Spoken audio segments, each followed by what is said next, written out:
Impact Wrestling!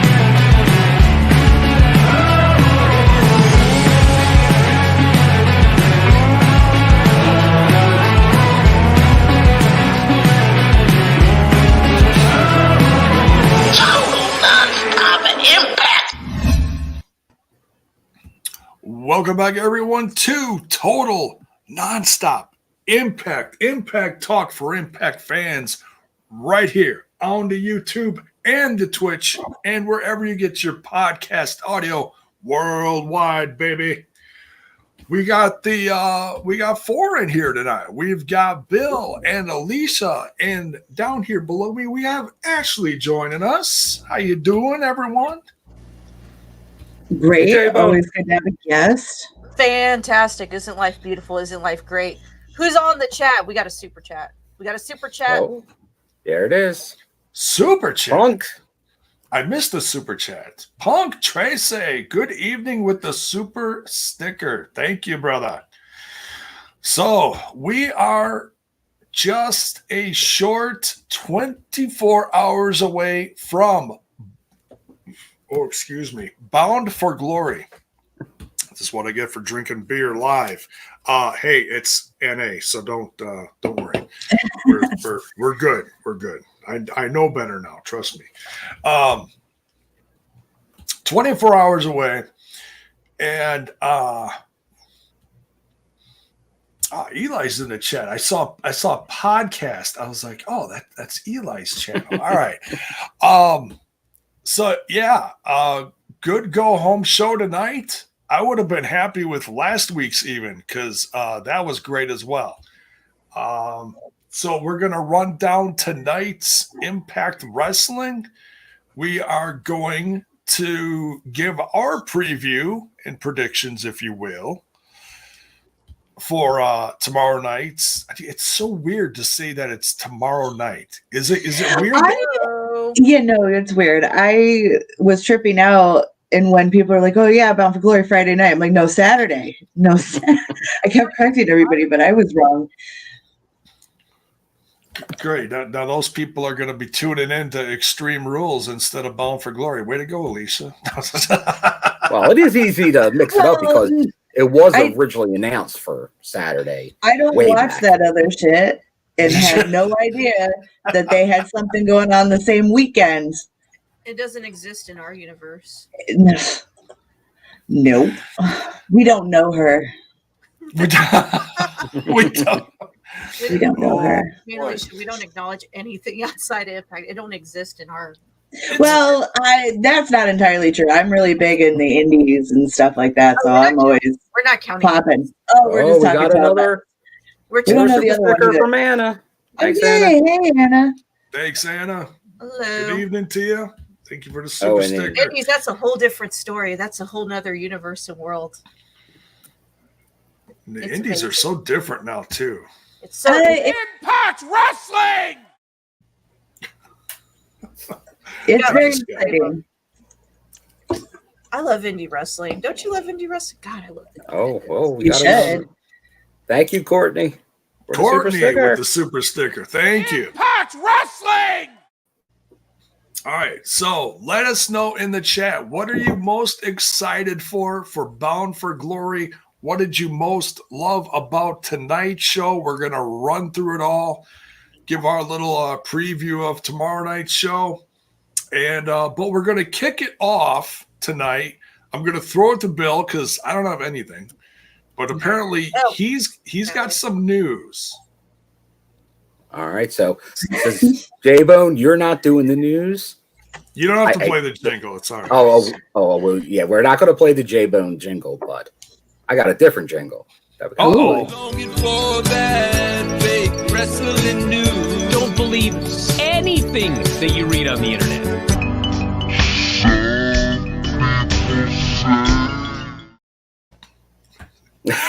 Alicia purposely not looking I knew it was coming. Whoa. And the news, I got to stop here. Oh, Eli God. just went crazy. Wow. Eli with the $99.99 super sticker. As a loyal supporter, here's a special donation coming from the heart. Love my TNI family. And this is the best Impact podcast ever. Bound for Glory is going to be sick.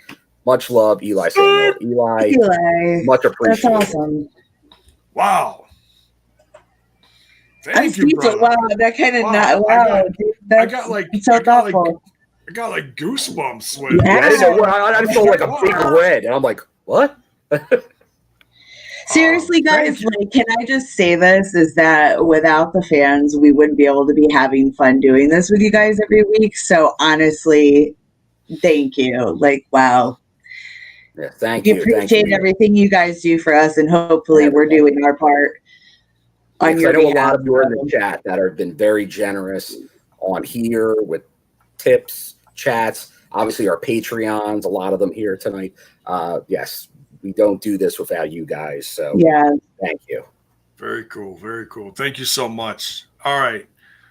The news is before the news. Impact Wrestling.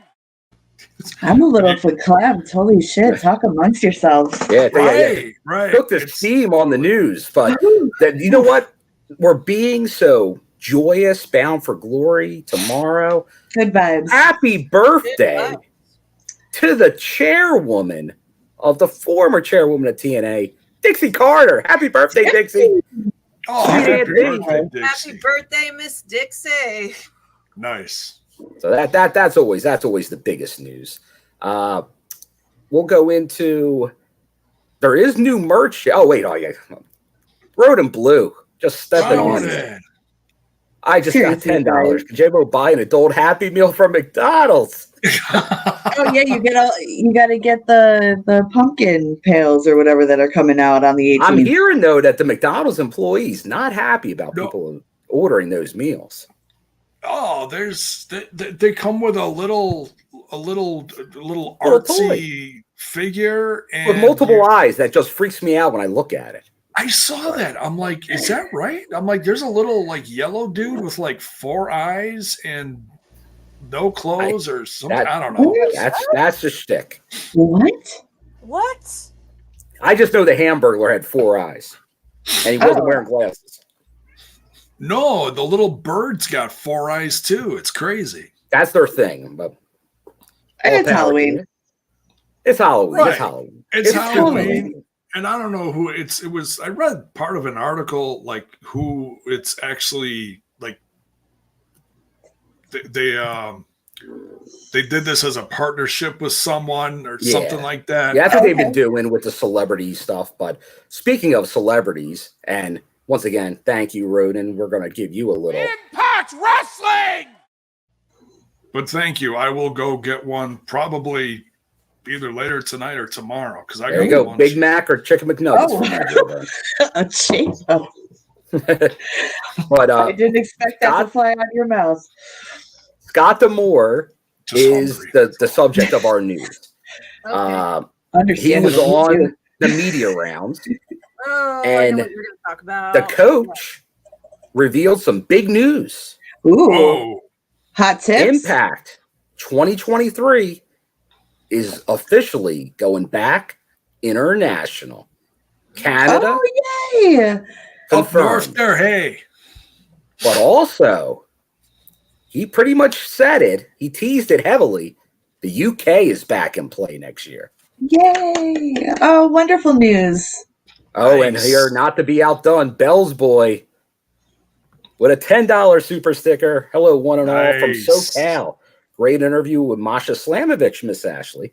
Good to see 2 ladies here tonight to balance things. Eli's a great dude. Rest in peace, Sarah Lee. And now we'll definitely rest in peace. And for those of you who don't know, I know that's a big trending in the world of wrestling. And she was never an Impact, but she does have very strong connections. A lot of people on the roster. I know they're sending their condolences. But obviously she was married to Wesley Blake, who was Steve Maclin's tag partner up north. So yeah, our condolences. One Tough Enough went in 2015. Yeah, they're only 30 years old. Very sad with a young family. Yeah, mother of 3, unbelievable. No details, but just keep respect that your family's privacy. Oh yeah, and just keep them in your thoughts and prayers. And if you can, I'm pretty sure on Twitter and I'm sure other social medias, there's a donation. There is being held, so you can donate to help the family pay for funeral costs and everything. So if you can, kindly direct your attention that way. Yeah, and if anybody knows that in there, feel free to share it in the chat. Exactly. Bull James actually started it. And it makes sense because that he was in NXT with her around that same time, I believe. So he knew her, a friend of the family and whatever. Yep. So, and then, so going from that, there is some news regarding. Oh wait, hold on, Justin Miller. Justin Miller, brother. Just because $49.99 super sticker. Too kind. The hashtag TNI fam out in full force tonight. Much appreciated, everyone. Big Bound for Glory coming out tomorrow. It's going to be a busy couple days for both Impact and TNI. Much appreciated, everybody here in the chat tonight. Yeah, totally. Yeah, I mean, and I know we sometimes we poo on the other brands, but I mean, let's be honest. There's a lot of people in the chat that are probably going to watch a ton of wrestling this weekend. I know I am. Going on. Watch what you like and watch what you want to watch. Right. I'm going to. There's so much wrestling. Enjoy it all. I'm going to get my wrestling on this weekend. Yeah, like months ago, since Up North reveals their dates for pay-per-view so early, I nearly was almost booked for Extreme Rules. It's in Philadelphia. But I held off on getting a ticket because I'm like, when's Bound for Glory going to be? I don't know. So I didn't commit myself. And it's funny, Monday, a vendor I work with calls me and is like, what's this WW Extreme? And it's like because I have wrestling because he knows I'm a wrestling guy, and he's like, oh yeah, we got tickets to the suite if you're interested. I'm like, what? Well, a little late, my friend, but I'm already committed this weekend. But obviously, Impact Wrestling always takes precedent. Sure. Well, you bought tickets for the tapings, but that was nice of him to ask you. That was very nice. Especially the suite. Jeez, that would have been an experience. The suite is sweet. But so is that super sticker from Justin. Impact Wrestling! I'm blowing kisses right back at you, brother. So let's go. Hold on. We're almost done with the news. Okay. All right. Bobby Fish, who's going to be obviously calling his shot in the gauntlet. He is going to be making his debut boxing in the undercard for the Floyd Mayweather fight in it's in Dubai, November 13th. So, well, once again, it kind of fits in with the narrative that he came in on that first promo talking about not real tough guys backstage. And he's a real fighter. He's really showing it. He's like, we'll see what happens. I have a feeling it won't be Mickey Gale-esque, if you know what I mean. So, good luck to Bobby coming up. Are you saying that Bobby ain't going to be no punk? That's right. No punk around here. Shots fired. Oh, careful. They'll come out of the woodwork. Right. Oh, jeez. Now, there is... I can jokingly say that because I love punk, but it is what it is. So with peace and love. Just say that. With peace and love. Bless your heart. There is some Access TV news that we should probably mention real quick. Okay. It seems like this week was the final Impact on 60, Impact in 60 that airs before Impact on Access TV. That's the flagship show. It looks like it will just be more. I think it's a Sammy Hagar program that's going to be the lead in now. So obviously that took the place of BTI. And so right now it looks like only the 2-hour show will be on Access TV and then the replay after New Japan that follows. So we'll see what happens because we know like there was no Wrestle Week like they've done sometimes in the past. So obviously the Good Brothers were a big part of that with the Badass movie and all. But hopefully we've discussed this many times. It'd be great to see maybe BTI return, a version of Explosion to get another match. Something on Saturday mornings would be fantastic. If not on Thursday. But we'll see. Yeah. Didn't we have we had a list of different shows. Never mind. Disregard that. We had for years. So, and just also be on the lookout, new merch on the website on shopimpact.com. New shirt for the Deaf Dolls they're calling Havoc and JesSICKa. That's a cute shirt. Really? Yeah. It's a cute shirt. I know, man. I almost did it again. Damn, I'll just keep on saying Madison Rain. She's not even with the company anymore. No, she's not. Come on. Man, Mickey James has the Last Rodeo shirt too. Yeah, that's a great looking really shirt. Cool. Very cool. So check out some new merch. Hardcore country. Sorry. I kind of see the inkling though, and like I said before, when they released the last shirt, this is the second shirt for the Death Dolls that we've seen in probably less than a month. So I have the feeling that they're going full charge with this, and so they're going to be a thing for a while. Oh, Brian Myers even has a new shirt as the digital media champion. Mm-hmm.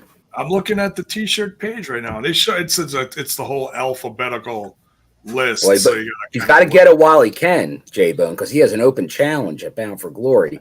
And let's just say, I'd like to see someone swing into that title. Oh, well, he's got to check his beeper for the announcement first. Joe Hendry has a shirt. Ooh. Let me quick look here. See, Might have to pick up a Joe Hendry shirt. I believe, dude, that is catchy as hell. I believe in Joe Hendry. And if you haven't seen, Callihan even has a new white shirt. Oh wow! Yeah, the infamous white shirt. The Death Machine shirt. So he's got a couple new Death Machine shirts. A lot of good stuff. The Good Brothers shirts should be going on sale soon. I'm just saying. Bill, if you see a yellow version of that Victory Road shirt at Bound for Glory, like if they're trying to throw out the last few and you find a 3X, brother, please get me one. Yeah, I have a feeling, if my memory serves me right, from talking to some people in Nashville, I don't think they had sizes that big in that shirt, because I remember people were getting it. I wanted the Duck Duck Moose, but large was the biggest size they had. Man. So I don't think they had real large sizes in a lot of shirts, but I'll double check, obviously, Chip. But that pretty much is the news for tonight. If anybody else has anything, always feel free to drop it in the chat, or if we don't cover anything in the show, leave it in the comments for later, for we can check in.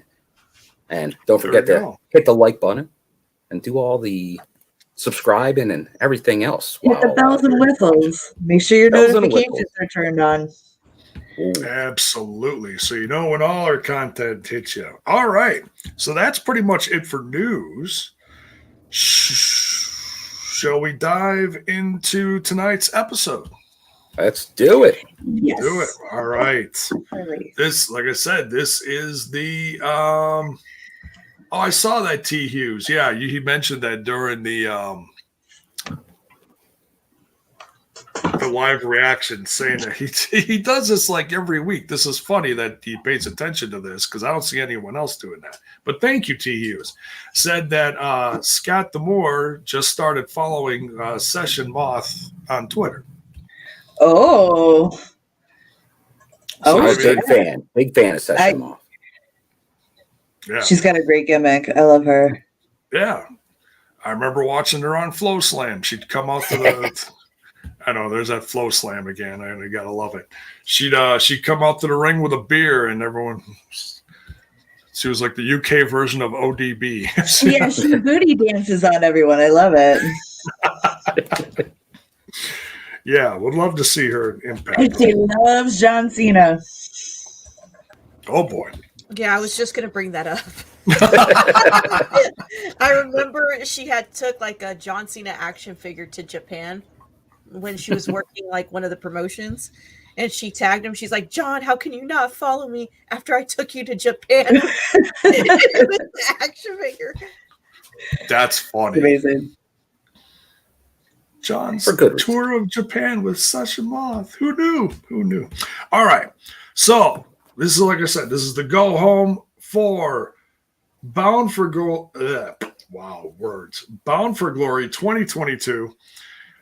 Starting out hot here with some kind of an instant classic, honestly. No reference to Christian Cage there. Kaz versus Kenny King. An X Division classic, if you will. What'd you guys think of this one? This was a good one. Two errors of the X Division kind of going at it. Like you had really the infancy of the division with Kaz, but he was there obviously a long time. That really revolutionized the X Division with Chris Sabin and Shelley and a bunch of others.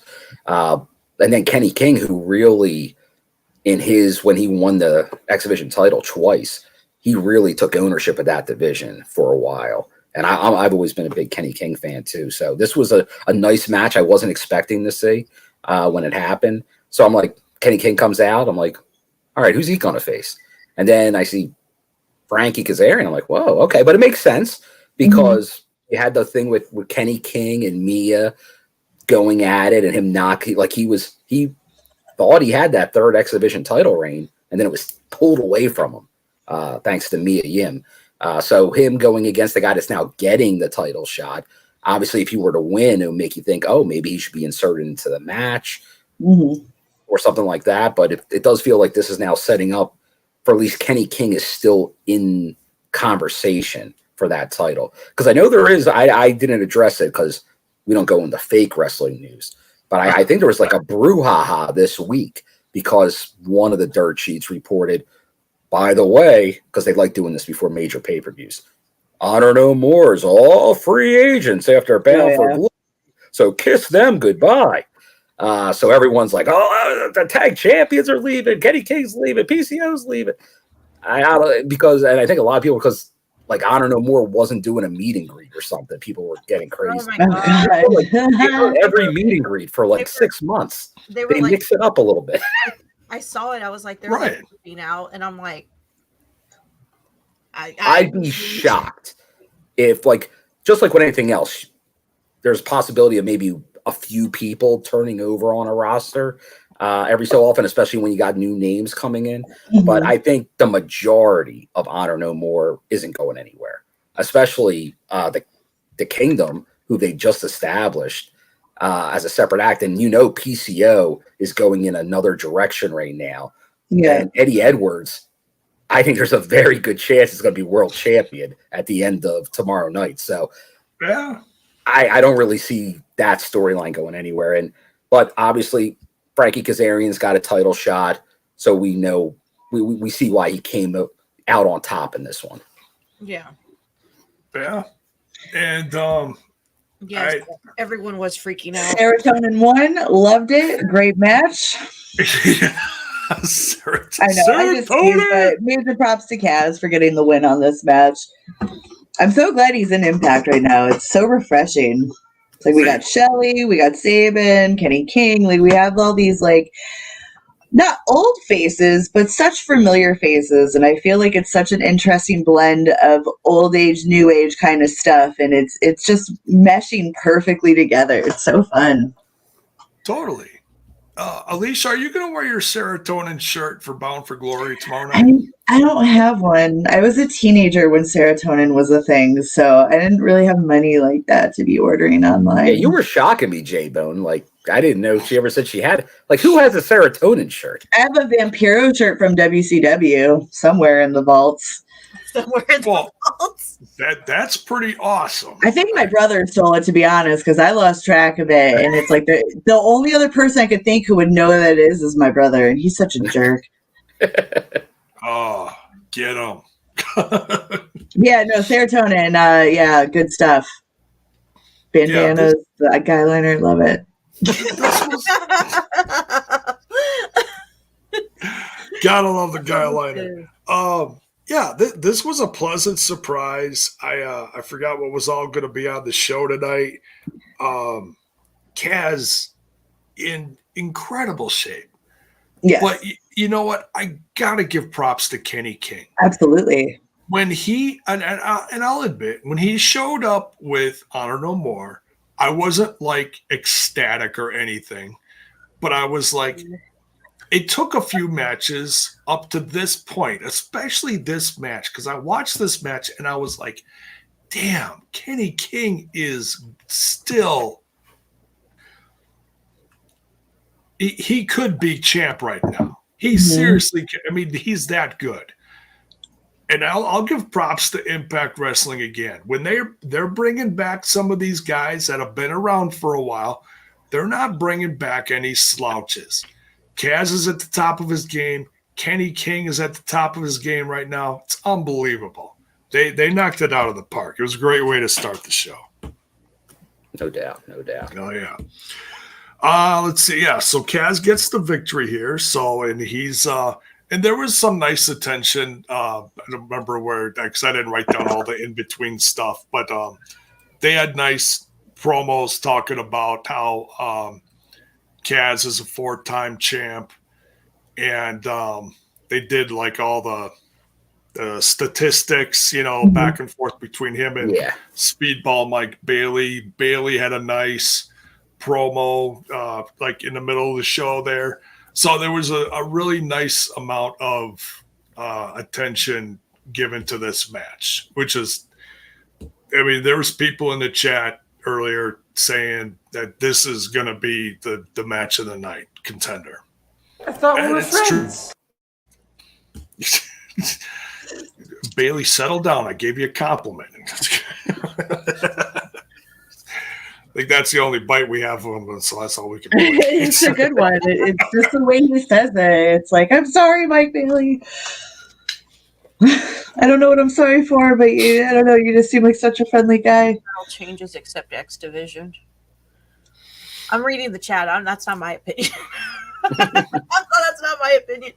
Well, that's the thing. If people are there, obviously all the titles will be on the line, and let us know. I say, as we're talking about these titles being on the line at Bound for Glory, what do you guys think are potentially changing, if any, titles? Should we go in a circle and say we think is we'll get to that, because I think we'll do some predictions at the end. Yeah, after we're done. Well, let us know as we build up to it in the chat. Oh, yeah. All right, so then we got Mickey James on commentary for this next match. Oh, we did get Eddie Edwards, a little package with Eddie Edwards as well. Yeah. About his history leading up to it. They're really setting the table for Bound for Glory, like even mentioning the Noah title and all that. Obviously, it was Eddie Edwards on Impact in 60 tonight. So they the way they set up TV tonight was fitting. And hold on here. Is that Bell's Boy that I guess scrounged around and found another $10? Thank you, Bell's Boy, for the super sticker. And I think the Righteous could be coming to Impact. The word has been used a lot lately, and the Kingdom are over, and so are those in this show. Well, thank you, Bell's Boy. Thank you. And that has been very noticeable for a couple weeks that they've been really focusing on the Righteous. The number of times that's been said in a promo, because that's not a word you just insert into a promo easily. So there is something afoot going on right now. Right. All right. Yeah, and I'm not super familiar with those guys, but hey, the more the merrier. Like, new faces. I'm always excited to see new faces in this brand. So yeah, to be expected in Impact. Hell yeah. So all right, so Gisele Shaw versus Mia Yim. Mia Yim getting a warm-up match before she faces Mickie James tomorrow night. Warm-up match, man. These two really killed it, huh? Yeah. They did. Gisele Shaw was showing a little animosity because she had just lost to Mickie James. Go ahead, Alicia. I was just going to say, is we all agree that Gisele found her flow and is now very comfortable and killing it in the ring right now. Oh, yeah. She had a bit of a rough start because she was kind of thrown in this direction and then she was thrown in that direction. But now she's like away from everyone, just focusing on her own. She's vibing. She's in her own lane and she's doing awesome. I mean, I feel like even though she lost against Mickie and then again tonight against Mia, like it doesn't diminish her value. Like, you know what I mean? I'm still excited to see where they're going next. Like, I'm interested. I'm hooked. I love Gisele Shaw, but we also really love Mia Yim, who won tonight's battle, so to speak. Oh yeah, love that. She's ready for Mickie James, and Mickie James knows she's not facing any slouch tomorrow night. Yeah, that's probably one of the matches I'm looking forward to most tomorrow is Mickie James versus Mia Yim. Yeah. Yeah, I gotta imagine the crowd's gonna love that one. Yeah, I have a feeling they're really going to do something spectacular with this, so it's going to be fun. Yeah, and there's so much good, and it's honest. Good is an understatement, but there's so much good going on in the Knockouts division right now between this last rodeo with Mickie James, the Knockouts championship, which we'll get to, and then also the knockout tag belts. So yeah, it's just everybody, even Eddie Edwards' wife gets in it. We'll get to that too. They're all killing it. They all got something special going on this weekend. So, and just kudos once again to Impact, because this is nothing new, but Bound for Glory, if not the biggest show of the year, one of the two biggest shows of the year for this company. And look at the amount of knockouts matches on this card. Yep. That's why Impact has always been at the forefront. And I know, I think Lance Storm did an interview just saying what really makes Impact stand out has always been the knockouts division, going back obviously to Gale and Kong. So that Impact's, and Scott D'Amore, who was very involved back then, has always kept to those roots. So it's good to know that TNA and the Impact, the knockouts have always been the focus and are continuing to be, because they obviously have as good a chance, maybe even a better chance to steal the show than almost anybody else on the card tomorrow night. Honestly, yeah, that's not a far shot. Now, here, let me just give a quick shout out to a TNI fan member here, Coach Keefe. I know he was I know he's been under the weather. He's recovering from the vid. So obviously, best wishes to you, Coach Keefe. I know you had mentioned better that. soon. So, yes. Yeah, get better, Coach. Oh yeah. Oh, hold on here. Got a super sticker from Billy. Mia versus Mickie should be very good. I think Mickie gets her title shot at the next Impact Plus special. You know what? I think that could happen. Could be. Yeah, if Mickie defeats Mia, really, where does she go next? Like, who else is going to stand in her way? The loser of Jordan versus Masha, maybe? And then the champion? We'll have to see. I'm excited. Either way, it's going to be fun. Yeah, either way, it's going to be good. Oh, yeah. Yeah. Loaded. I had a bride burn one. Wow. You go, girl. All right. Sorry, I don't know where that came from. It's all right. It's all right. It's all right. You know, it's fall. It's a beautiful day. It's a wonderful time for Impact. Life's great. Life's good. Spooky season. Lift your spirits up. Ooh, here. I am not going to burn one of my wife's bras, though. I will not do that. I think I'd get in a little trouble for that. You probably get put in a chokehold, buddy. Skip the you're sleeping on the couch and just get a good old just go outside, buddy. Yep. Wouldn't be a good day. The doghouse. Yep. Go in the doghouse. Don't even have a dog, but I'd find a doghouse. Oh boy. So yeah, Gisele Shaw. Oh, right? boy. Just walk around the neighborhood. Can I help you, sir? Nope. Oh man. Nope. Gisele Shaw did not get the win here. She was a little distracted by the presence of Mickie James. But Mia Yim did get the win here, so it'll be great to see Mia Yim versus Mickie James. Chaos theory, if I could just throw this on before we move on. Sure. What if Gisele causes shenanigans in the match tomorrow?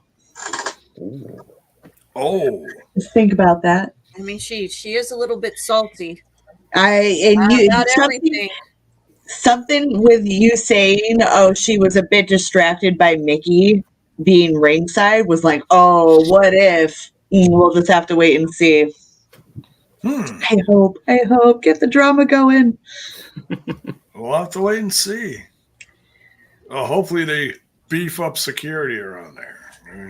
Yeah, I think with both her and Killer Kelly roaming around, who we'll discuss her segment shortly, there's a lot of knockouts that could cause chaos or shenanigans throughout the show.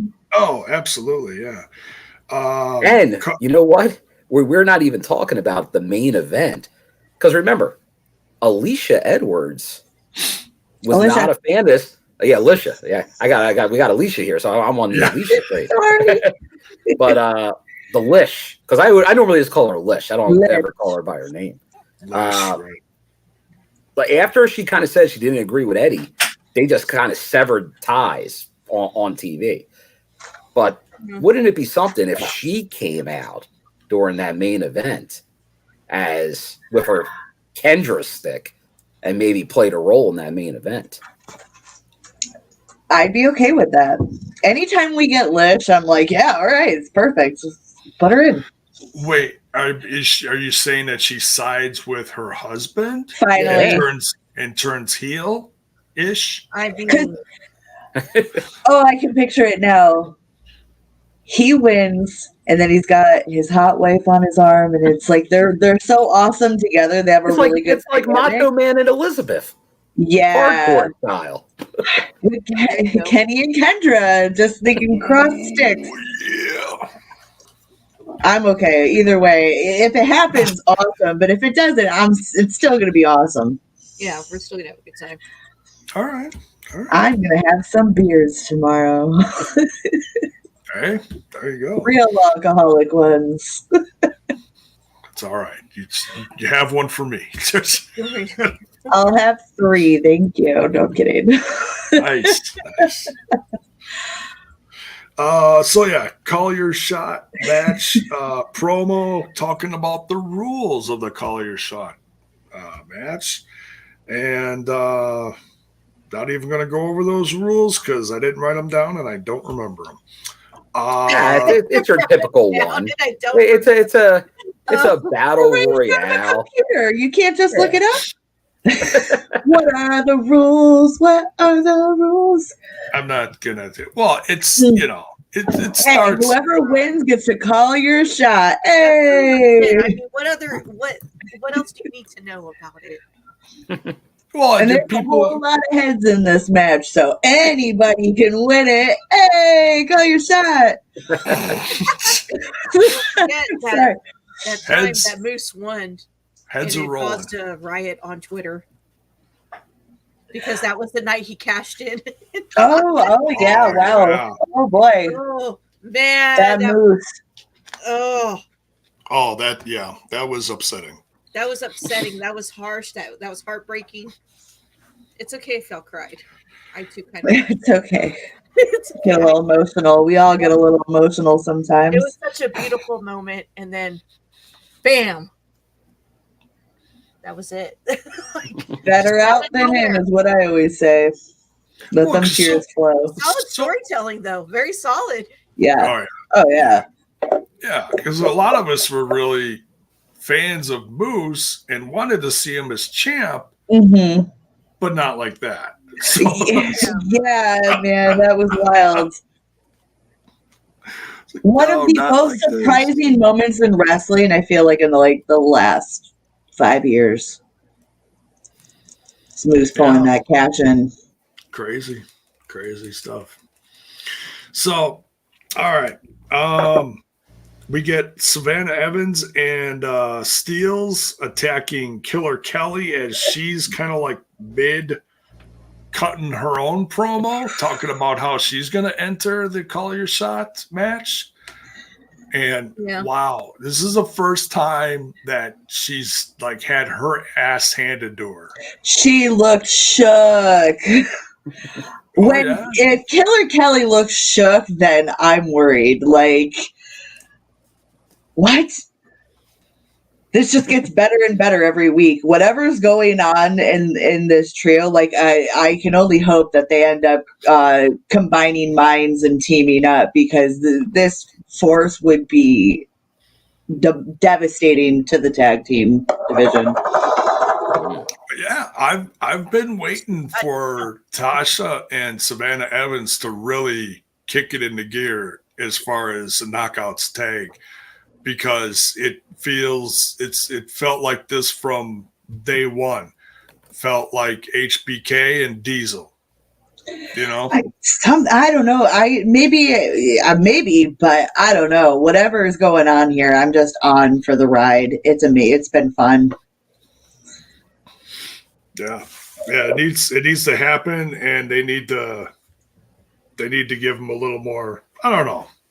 I mean, you know, Tasha had a belt for a good chunk of the last 2 years with Kiera Hogan, but this feels different, you know. So I'm hoping they jump on this sooner rather than later. It is nothing against Killer Kelly; she could do her own thing, but I like the team up. You saw a different side of Killer Kelly tonight that we haven't seen yet. So just keep showing that character. Trent, that's for you. Yes. What's a Killer Kelly? What's this all about? Why is she a killer? Who did she kill? What started it? Isn't there enough death in the world?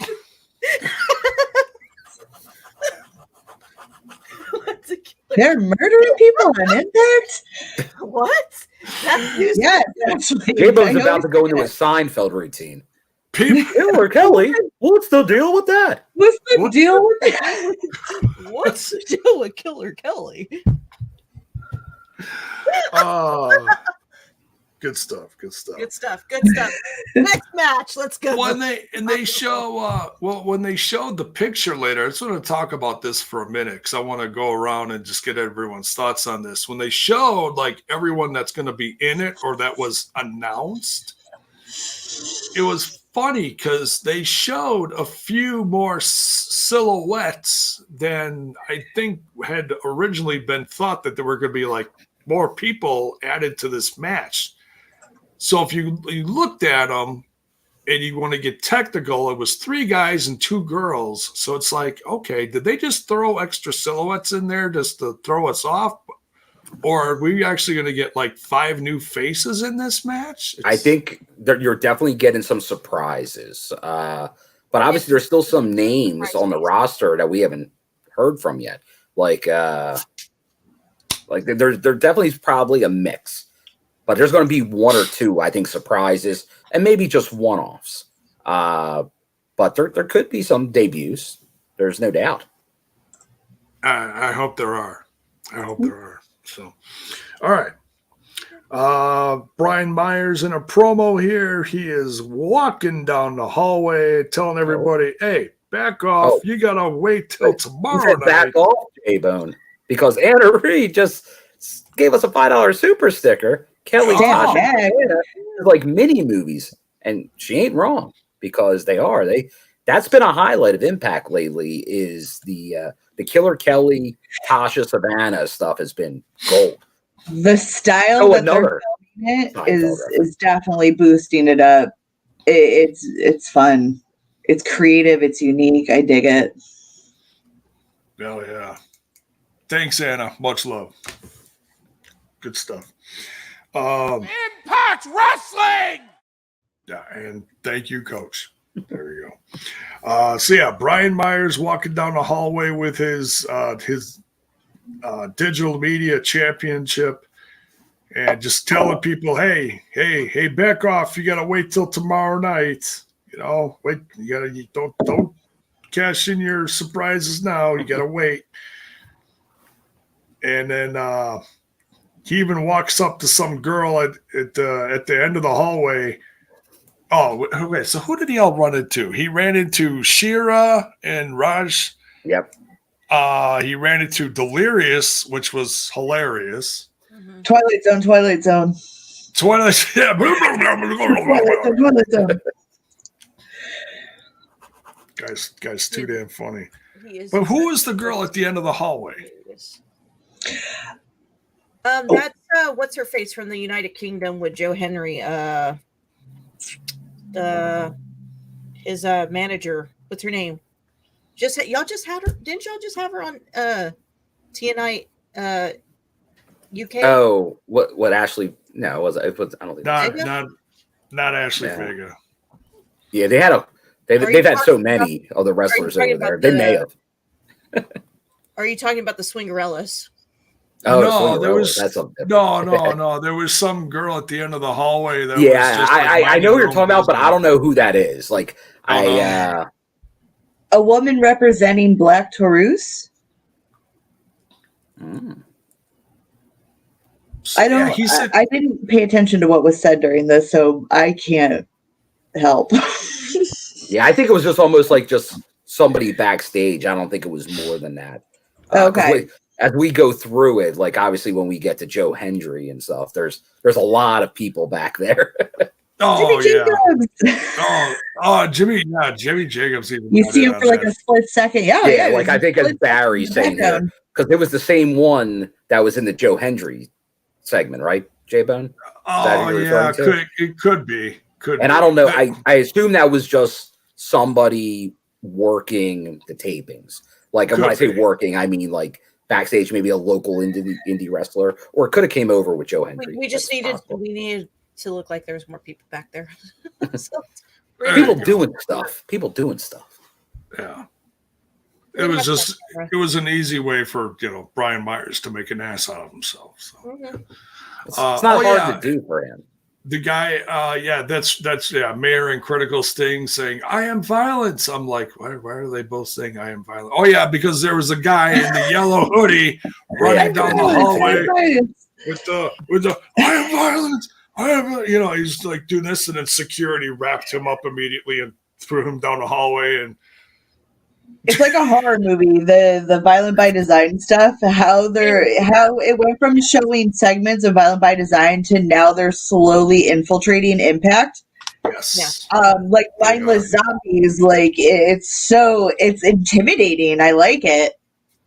New edge to something that was already edgy. I didn't think it was possible, but here we are. It's Eric Young though, so right. Genius. It's a little goofy. But it's when he shows up, it won't be goofy.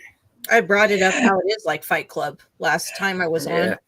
I did bring that up when we came back from Nashville, right, Bill? Yeah, no, there's definitely some vibes, and those early vignettes they had, like in the house, very well produced, slick. a throwback to the production of like 3 years ago.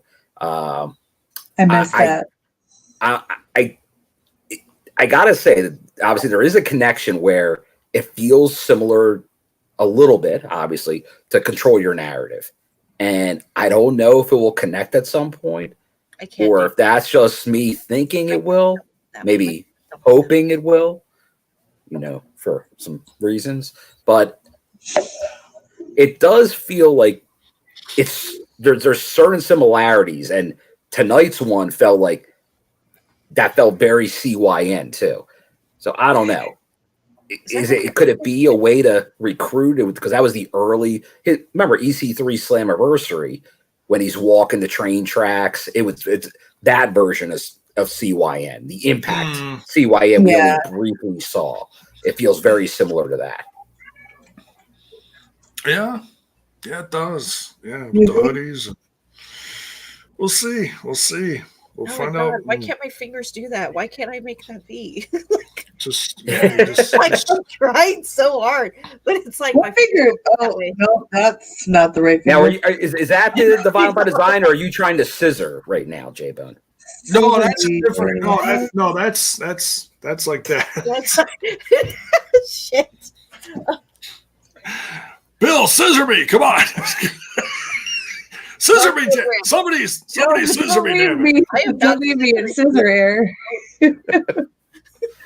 J-Bone, if you make a shirt that says "Scissor Me, Bone Daddy" and it doesn't get pulled off, you could do well, my friend. Scissor Me, Bone Daddy. I'm thinking about it. It's a family show. Good show. I could mix the scissor me and the I am violence, so I could say scissor me violently. No, don't do that. Oh, don't do that. That is too much. Too much? Okay, sorry. You stepped over the line. TMI on TNI. Scissor me, Bone Daddy. Oh my god. Bell's voice says he'll scissor you, Bone Daddy. Oh. And we're doing all this and we still haven't talked about our sponsor, Manscaped. Where guys are like, scissor me. You know what? I love it. Alicia, I was at that show in Philly, and I couldn't believe what I was seeing. I wish I could remember who did the comment, but I was scrolling on Twitter, so I couldn't even verify. But they had said something about how if they were a wrestling fan now in like 7th grade, they would be losing their minds doing that shit in school Monday. And that's like maybe stuff. It could be just so outrageous, because obviously back in the day, the chop was like, oh my gosh, that's crazy. How are they doing this? So I guess it just has to evolve with the times. So who knows? Maybe soon in Impact, there'll be some crazy gesture we're all doing in the crowd. Why Justin Miller says, why scissor when you can manscape? That's right, Justin. That's what I'm saying. Manscaped code TNI. You get 20% off and free shipping. Speaking of Manscaped, I am wearing my Manscaped underwear. They are meant for men, but they are so soft. And overtake them. Stole your man's boxers. I may not have the balls, but I've got the guts. Manscaped code TNI for 20% off and free shipping. And Bill is giving a perfect example of how not to wear the underwear in public. But they're so soft. Crazy soft. You can wear them any way you want. I mean, so if anybody's supposed to wear them like that, you'd think it'd be me, because I'd be like, ooh, they're. Oh wait, hold on, J-Bone. Eli, with another super sticker. Thank you, Eli. Scissor me, daddy's J-Bone. It looks like lobster hands. Crab people. I just want Crab people. I enjoy my time when I come and visit. It's just a good time. It's just a hangout. We're scissoring and never mind. Scissoring and live on YouTube. Something. But we're really. I never thought I'd see Bill wear underwear on his head. But yes, you never know. I could say after a week of manscaping my nether region, well, it's probably the best it's ever looked. You know, I've noticed that there's a glow about you recently. It must be the Manscaped. It is. It totally is. Between the weed whacker and the lawnmower 4.0. Can you use the balls? Did you say balls? No, Kitty. Like, because it came with what? Because I can't use it. But what is it? Ball duster, crop duster. Hold on. And ball spritz. So it's like girls using setting spray, but guys can do it on their cuerpos. Do you use that on your head? Is what I'm asking you. Yeah. Crop preserver. Crop preserver.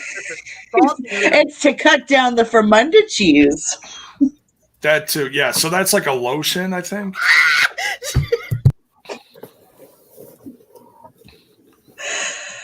I got make you guys wanna does this make you guys just want to purchase this? It is a great product. I have not tried the crop preserver or the spritz yet. Oh, it's late. Give me a break. Oh my god. Wow. I fucked myself up. Shit. On to the next match. So Sami reffing Moose versus Maclin. Yeah. And go. I want to say that there was the Masha and Jordan Grace promo first, and that was nice. It was. Okay. I missed that. It was highlights from the last two Take Your Poison matches, and it was like all the slow-mo stuff. It was cool. It was well done. Cinematic stuff. Good stuff. You okay, Ash? I did. I haven't asked for the review yet. I keep forgetting. Sorry, I was answering comments. Sorry. That's all right. We're not even at that Alex Shelley and Matt Taven match. Jesus, Alicia. Jesus. Charity Christmas. They use Manscaped. Who booked this? You did. Well, I solved the mystery. I know who books this shit. There we go. All right. Sami Callihan. And this was probably the most I laughed the entire night. This was hilarious. Sami Callihan as a ref, just minding his own business for about 75% of the match. Just like, there's your opponent. Go get him. He's the ref machine. The ref machine. Yeah, that was a chant actually during the match, wasn't it? Ref machine. Ref machine. That next. So Moose versus Maclin, and these two guys kicked the snot out of each other. Unfortunately, I don't know if anybody was actually paying attention to him because Sami was so damn funny, just minding his own business. Yeah, he's a character. Oh my God. If you listen to Sami during that match, I think you may hear quite a few comments. Like you'll hear his infamous "Good job, Scott. Good job." I'm sure Scott was thinking that when he booked this. Like, you know what? How can I cause chaos? Oh, let's make Sami the ref for Maclin versus Moose. Yeah, I don't know how many times he said during the match, "Touch me and see what happens." Yeah.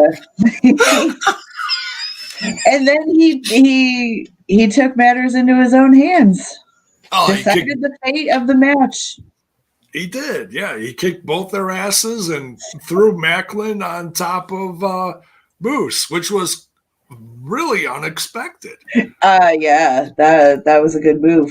I thought this was what I thought Sami was going to do. Honestly, I thought he was going to pile drive them both, count them both out for 10, and then just leave the ring and be like, "Nobody wins. You both suck." You know. It's like, I thought he But was. when he did this, I got it because it was like out of this trio's feud, at this point, Moose is just in the way of Sami getting his hands on Maclin because Maclin's been just at his heels.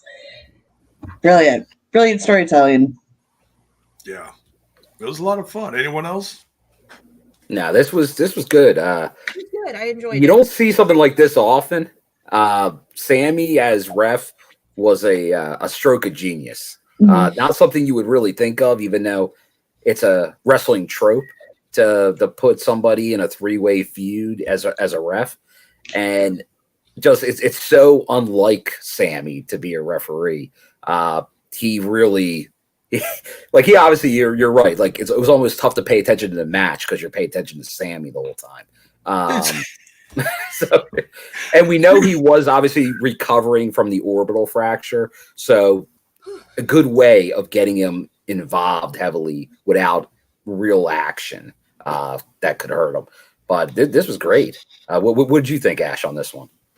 Oh, I had a great time. I enjoyed it. I really liked Sami as ref. You know, he called it down the middle. He did his job. He did his job. Right down the middle. Right down the middle. Watch out, Daniel Spencer. Yeah, good job. A lot of fun. It's a great night here at TNI. Sammy's just stealing jobs. I mean, but in all honesty, I really hope he is cleared for this weekend. I hope he's going to be. I mean, I'll be shocked if he is, honestly. But right. We'll see. We'll see. If you get creative, you could like, because we saw what he did. Like, he was a little bit active. You just got to do it the right way. Like, I think whatever we see him do will be limited, but I think you'll see him in some way. He's too big. He's too big. As long as he can move around, you can do it in a certain way. But I'll be interested to see if he comes in wearing a mask or something. That'd be something Sami could make his own, I'm sure. Yeah, like with one of those medical masks, but then have like a Halloween mask over it or something. I don't know. Yeah, I could see him wearing something like OVE style to the ring or something. So we'll see. Classic Sami. There we go. So Maclin gets the win here, even though when he woke up, I don't think he knew he won. So we'll see what happens tomorrow night. It'll be a surprise. Yeah. And then this next segment was just highlight of the night. Just good. Well, if you didn't think we could top Sami as a ref, well, we got the Swingerellas back in the ring for a match. Oh no! We got Joe Hendry first. That's what I'm talking about, J-Bud. Oh, sorry. It was the last three gut check members, and Joe Hendry comes to Joe Gun. That's right. I'm sorry. I was too busy enjoying watching that. I didn't write it down. I'm sorry. Sure, buddy. Attention to detail. Hold on, J-Bone. We believe in Joe Hendry. even the gut check guys were like, except for the one, he the whole time was like, "What is everybody doing? What's happening?" It was amazing. But so you can tell that was in the background. That's the beginning feud there. Probably Joe Hendry's foray, because now we know he's in the call your shot. Gone. Sure is. He took their spot. Sorry, gut check guys. He did, or did they give it to him? Because I feel like after you have a little dance along with Joe Hendry, you're like, something bad happened, but I don't care anymore. Like, well, you saw from those previous videos in the UK, the poor guy, like he lost his dad. He is like his wife is having Joe Hendry's kid. There's all kinds of stuff going on, and they're all okay. They're okay. They high five him. So I think that's the same. Joe Hendry. See, you don't even know why. You hear the music, and you just can't control yourself. You just wave your hands. I can't clap two times awkwardly during a song. I'll tell you, that might be the song I get into the most when it plays. live since Trouble. Over hardcore. Although I do get into hardcore country, yeah, and the Motor City Machine Guns theme, but I think I'm just hoping the whole crowd is getting into the Joe Hendry theme. I think they are. I'm worried it won't, but I'm gonna make it happen. Yeah, you should do is get everyone to like wave, like I believe in light your lighters, it's cell phones now. They don't do the lighters at the concerts anymore, but. And if they don't, Bill, just start scissoring everybody. Be like, oh yeah, well.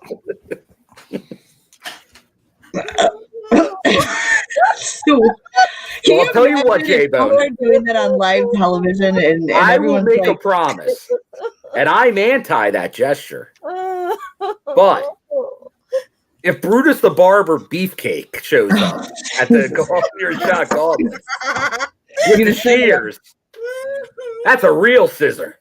Yeah. But I'll just do this. Okay. He started this. That was back when I was little. When I was you look like you were turning butter. When I was a mini bone. I love Bruce the Barber Beefcake. He was one of my favorites. Dream Team forever. Oh yeah, Dream Team forever. The hammer and the. Oh, it's good to laugh. That's what impacts the airport. But this is funny because it goes into another great. What a match, J-Bone. Swingerellas in action. Henry will not be scissoring people. Joe Hendry can do anything he wants. He'll wave his hands from side to side and scissor you. Yes. So we got the Swingerellas versus Taya, Valkyrie, and JesSICKa making their debut as the Death Dolls. Yeehaw. Sorry, I needed to sound more hype. Yeah, fuck yeah. I fucking love we this got team. TNI UK in the house too. Hey, bye. And he believes in Bone Daddy. He believes in Bone Daddy. All right. So about this match, I have to say that I had quite promising vibes once I realized that their opposing or their opponents would be the Swingerellas. Okay. I'm too used to the Robert Palmer reference. I'm always like Swingerellas. Okay. Aging myself a little there. But yeah, so it was a swift end to a great team's winning. Loved it. Okay. I'm so excited I can't talk. And JesSICKa? I'm sweating. So out of all seriousness, did JesSICKa change the name of her finisher? Oh Jesus. I don't know. I don't know. I'm just wondering. I didn't pay attention to that. Because it's a different character, so I'm just wondering. Oh, I gotcha. Well, Critical. Normally, when they officially rename it, Tom Hannafin's very good at saying what a new name is. But yeah. I can't remember if he said anything, though. So I don't think so, but that's something to keep an eye out for on the Knockouts tag match to see if she hits it and what is said thereafter. Yeah, it'll be oh yeah, that's right. Critical Sting. Thank you. It's called the Sick Kishi. Because I'm sick. Because I'm sick. The Kishi driver. I forgot. Yeah, I was like, it's the Kishi driver. Yeah, instead of the Rikishi driver, because it's the same thing that he used to do. Only it's there. It goes. They did. Yeah. Thank you guys. Thank you, and thank you. Thank you, Bell's Boy. Bell's Boy. Hold on. You get a sound clip with another $5 chats. Yeah, Sign Guy Dudley. That's right. He's one of the newest producers. I did talk to him at the tapings last and said congratulations on being full time now. So no, definitely good to see Sign Guy Dudley. He's a Hendry guy. Who isn't? He is. He is. Jimmy Jacobs is. Christy HEMI is. Yeah. All right. Hit him with the Scott, Bill. Oh, got to hit him with the Scott. He's about to get sick, bud. Impact Wrestling! Poor Scott's going to lose his voice by the end of the show. All right. So, Swingerellas, yeah, they just, they need to go back to the dungeon. But I am a fan. I am a fan of the Swingerellas, obviously. Johnny Swinger. They're so fun. And it's good to see the storyline continue, that they didn't just abandon it, that they brought it back in some way. And there's definitely potential there. Definitely potential. I wouldn't be surprised if one day you see a Swingerella maybe become a knockout. You never know. It's how it starts. They're fan favorites. Mayor says that wasn't Chrissy HEMI. Yeah, it totally was. Gotta rewatch it. She's a producer in Impact now. She is normally, she's she's usually back there. But not in that one. Not in that one. That wasn't her? Was it the woman from the previous segment? Yeah, it was the one from the one earlier. The one what color is her hair? It's like a purplish. It's kind of purplish. Yeah, kind of purplish. Like, yeah, red violet. It totally looked like Chrissy HEMI. Yeah, I think. But she was backstage, I'm sure. I don't know if she's there every tapings, but anyway, we don't know. Let's move on. All right. So, Gia Miller backstage with Vexed, VXT, and they are not worried about tomorrow night. Not worried about tomorrow night at all. Mean Girls. Oh, Mean Girls. I am the f***ing greatest. Yeah. They're like, oh, you just beat those girls? Oh, that scares us. You think you're pretty, right? So you agree? You think you're pretty? Quit trying to make fetch happen. It's never going to happen. Make what happen? Oh, come on, J-Bone. Did you watch E.T. Listen, you haven't seen E.T., but you've seen Mean Girls.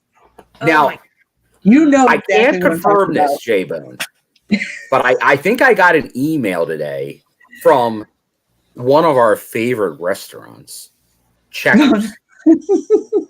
Oh, and what? They're doing some kind of promotion that involves E.T. So if this isn't just the world calling out to J-Bone and saying, slapping me in the face. The movie. Run over somebody and watch E.T. What is?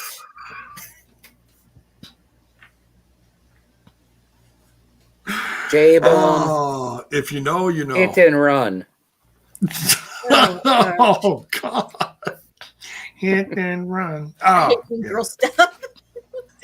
Oh, my God. They even like, that's why they call us the bullies. It's like, what? How old are we? Did they ever call Is this middle school? I've never heard them call that before. I don't know. It's fun. Either way, whatever. Yeah. I'm still looking forward. They like Chelsea and Deanna. Who has the better name? Do whatever they want. Or the Death Doll? The Death Dolls. Bias the house. That new T-shirt's sick, by the way. I bought it. Love it. I can't wait till I get it. I haven't bought it yet. I want it. I saw it. I liked it. Well, get on it. I'm so behind. I'm the type of person, like, I buy a huge bulk from Shop Impact. There you go. Start making notes. I want this one, this one, this one. Yeah. I like buying shirts at actual shows so I can save space a little bit, but this one was one that, like, I needed it. I liked the other design, but this was like 1,000 times better. I really liked it. It's hella cute. I like it. And it's their second shirt in 1 month. And It is. I also buy from the Euro store too because they have like a lot of the TNA throwbacks. Retired, yeah. Throwbacks. They do have some on there, don't they? They do. Yeah. They do. Yeah, they retweeted me because I was wearing that sweet Motor City Machine Guns MC5 hoodie. Oh, I saw that. Yeah, cool. All right. Matt Taven versus Alex Shelley. I could say so much about this that's inappropriate, but I'm not going to. Yeah. This is a family show. Let's focus on the match, not the tightness of. Yeah. Hey, there was stuff that was being said on Twitter that I wanted to say, and I held back because I knew I was going to be on this show. Oh, you only thirsted just a little bit? No, I didn't even post anything. Didn't you notice I didn't say anything other than I? Well, you said stuff, but it wasn't like your normal, your normal Shelley thirst. Okay, well, first of all, Matt Taven. Here's a water for you. Matt Taven's finisher's called the climax, so there was a lot of things I could have. Well, he's sexy. Is it like a sex appeal thing? Maybe I'm imagining this happened. In my own head, in Matt Taven's history, he was a sex machine. And that was his gimmick. I don't know. Don't quote me, boy. I don't know. I actually wore pink tights there. That's I'm waiting for you to be like overtaking this. I'm just stalling for time now. I took a smoke break. I got to be 100% straight. Yes, I'm showing doctored videos from Zach Bonifer of my face on Brutus the Barber Beefcake for our audio listeners.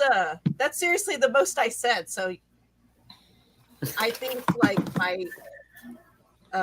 my restraint should be admirable tonight. We appreciate it because I've said some funny shit, and then Impact would like it sometimes, and I'd be like, "Oh, that's awesome." You two popped, y'all did do. Y'all popped too. So you're missing an E in Shelley. Enough about Shelley's ass. What did you think I about? didn't even talk about that. Okay. Well, I'm just just being goofy. So, what did you think about the match? I had a great time. I enjoyed it. There was a match. I thought Alex Shelley was just gliding around the ring like an angel. Wow. Before Taven and Callihan in Ring of Honor, I believe for the title. I believe. Yeah. Yeah. Yeah. They've got history. They'll tag you're it. Well, no, it was a big win. Which, like Alex Shelley, he was not long ago going for the title, the world title. So he was able to come out on top here, and it makes sense. They're going after the tag titles that now they have the edge by getting the singles win over Matt Taven, who sold out single-handedly Madison Square Garden. And now the Guns have momentum going into Bound for Glory. And let us know in the chat. We're not letting you know yet. You got to stay around to the end to hear our predictions. But we got predictions. Do you think it's going to be the Guns over the Kingdom or not? And hold on. Thank you, Eli. The $1.99 super sticker, because their finisher is the climax. So this is the climax. All right, well, let's rush into the afterglow. Guns are coming to Impact. What are you talking about? The Guns are you're talking about the other Guns. Impact Wrestling! Oh, boy. This show just went all places. Yeah, there's only the Motor City Machine Guns are the only guns in wrestling. Yeah, we know. Let's just make that clear. Let's make it very clear. But like, badass Billy Gunn is a wrestler that tagged with his sons. Isn't there a machine gun? Well, yeah, he's a new age outlaw or a member of the James gang. But no, they're the dweebs that were in the studio audience down south. Those guys can go kick rocks. Oh. You remember, Bill, when we were in Texas? And there's Tony Gunn too. OVW. You remember how they were shouting "Detroit sucks"? How awkward we were. Yeah, there was. Are you from it was a rough weekend for Detroit. Oh, here we go. We got another super sticker. Justin Miller. Go to need a cigarette after this talk. I'll second that, but it's not for the same reason. Jeez. Ayo. Ayo. Ayo. Hey, sorry, shout out to Katie Forbes. We miss her terribly. Katie, bring her back. Hey. She's busy. She's doing stuff. She is. She's a mogul. But me and Bill, we were outnumbered. We were outnumbered in that audience. It is interesting because for the most part, everybody, like the Motor City Machine Guns, people don't get held up that like, oh, that's Detroit. But it was a Cowboys preseason weekend, and everybody had their Texas pride, and they were not putting up with it. But luckily, most venues that almost never happens. But it was very provincial. We were outnumbered, me and Bill. Outnumbered by everybody. All right, so I was gonna I gotta mention this. I got it because me and my jacked up jukebox show. Gabrielle Valentine says, "What about LA Guns? That's my favorite guns. Oh, fucking nice. Love LA Guns. It's one of my favorite. But if we're gonna talk LA Guns, let's just go to the guns. The only other worthy guns other than Motor City, the Guns N' Roses, J-Bone. Well, the only reason why they're called Guns N' Roses is because of Tracy Guns was correct. Yeah. Little trivia for you guys. Respect. No. I love how we talk about Motor City Machine Guns and it turned into us talking about the LA Guns N' Roses. Take me down to a TNI city with it. Oh, sorry. All right. Well, the ramble's long. And we're actually moving at a very brisk pace on this Bound for Glory. We're going to end before 2 hours.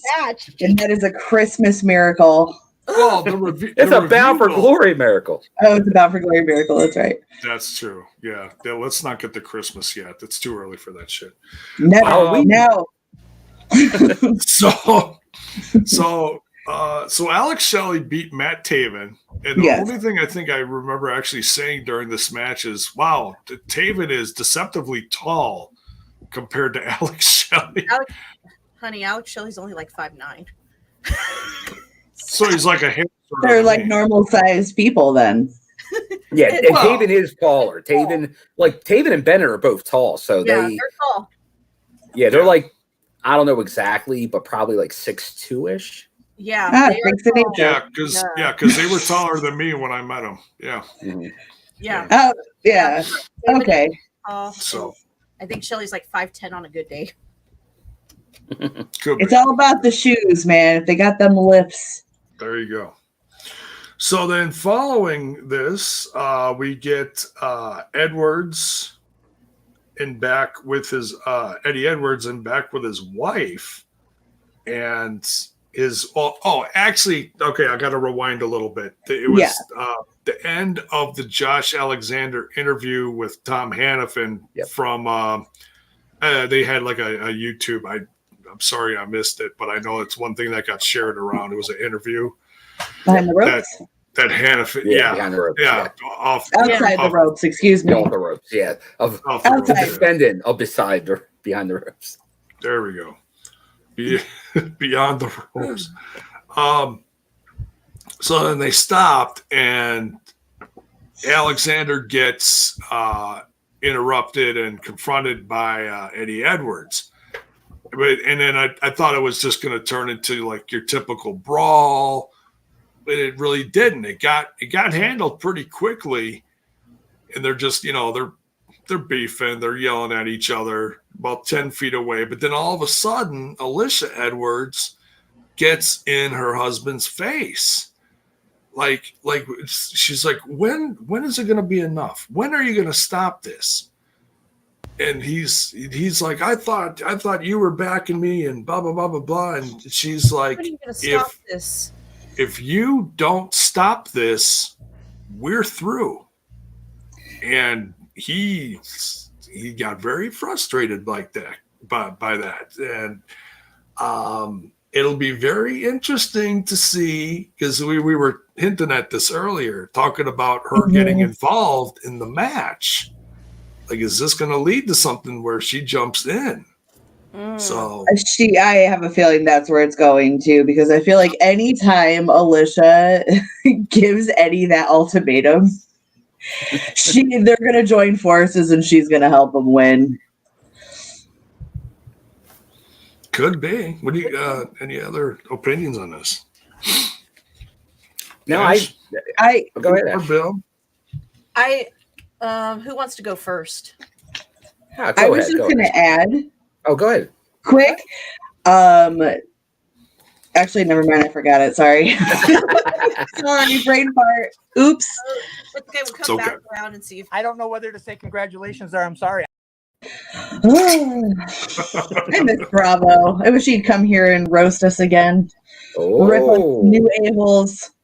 Maybe that's a post Bound for Glory wish that we can make come true. A Halloween nightmare. There we go. There we go. But no, this was definitely like I said earlier, I think there's a reason we saw her in this the night before Bound for Glory. She's playing some kind of role. Could it be a deciding role? Maybe. But I don't know. I think the storyline's been played out so long. Eddie, if he's going to win the title, he has to be pretty in control of it. It ain't going to be like maybe she interferes at some point during the match, but then he also he gets a legitimate win at the end. So we'll see. Anytime we get more of Alicia, sign me up. I think everyone's going towards Alicia join Honor No More. I'm going the other way around. I think Eddie's going to leave. Oh, he's going to leave? I think so. I think Eddie's going to be like, nah, this ain't worth it. I think I proved my point. So I think Eddie's rude. How about you, J-Bone? What do you think?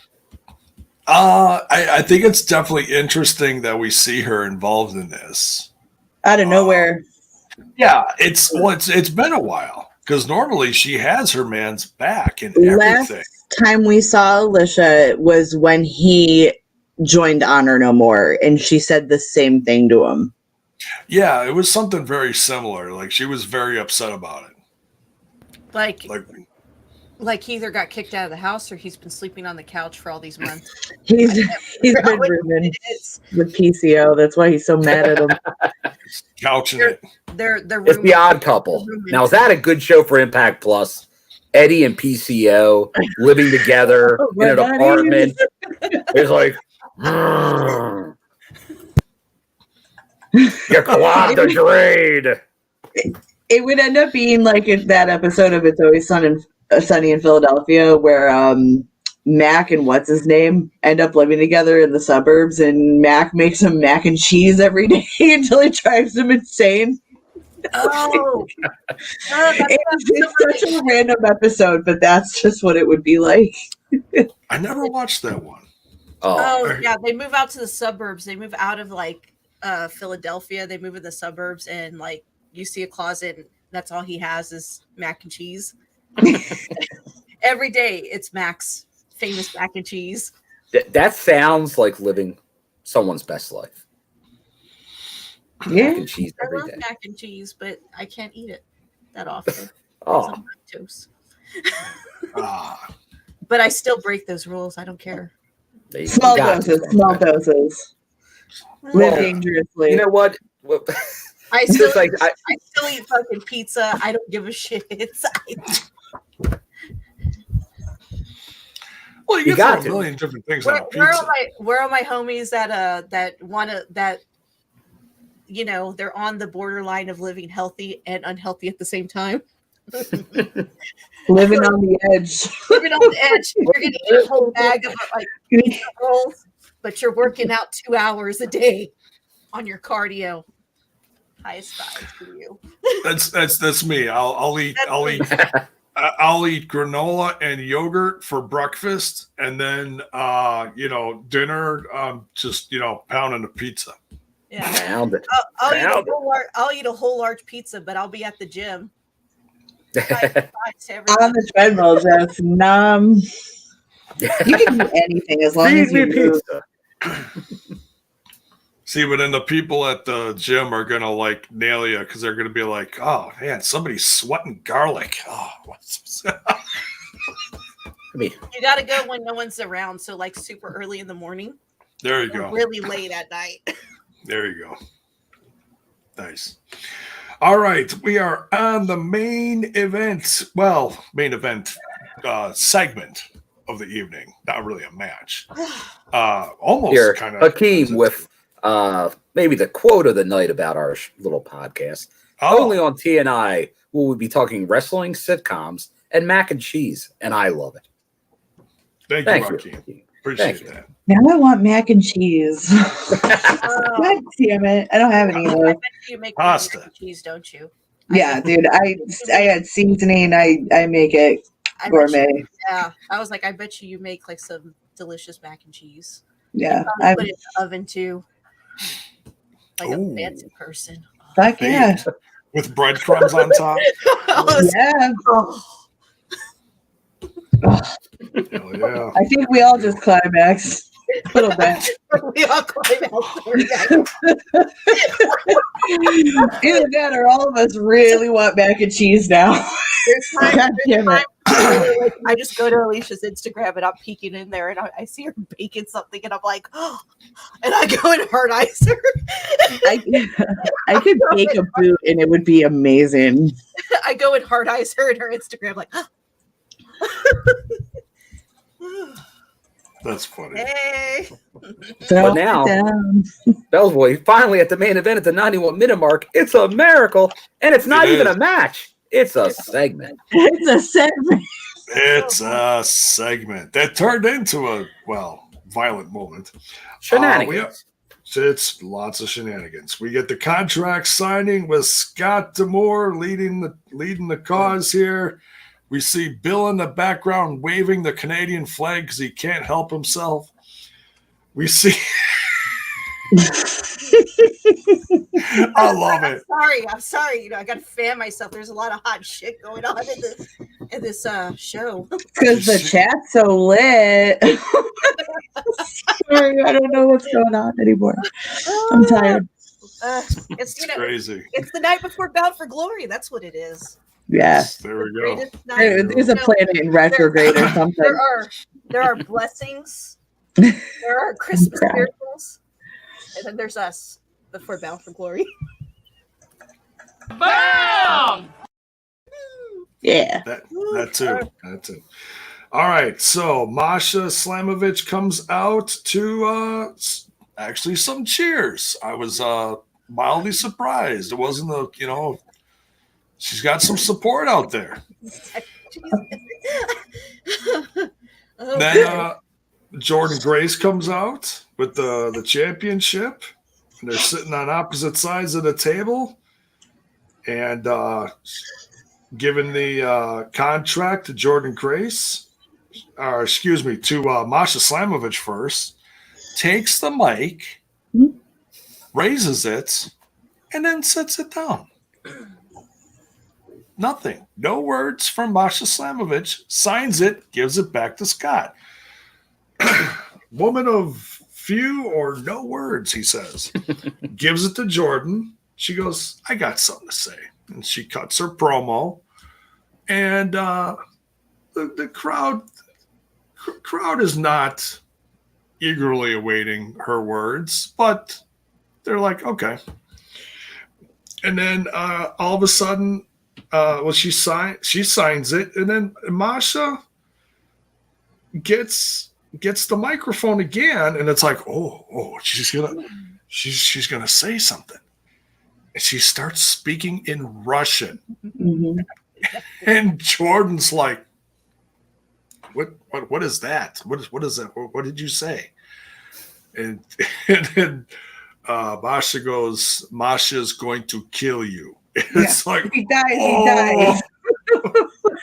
If she dies, she dies. She dies.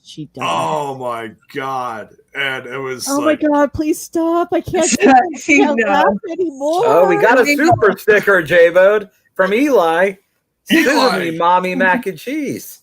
You sick bastard, you. We're scissoring food now. Kid show. We're scissoring food now. That's not how you Impact Wrestling! Scott just I'm gonna wipe my eyebrows off, jeez.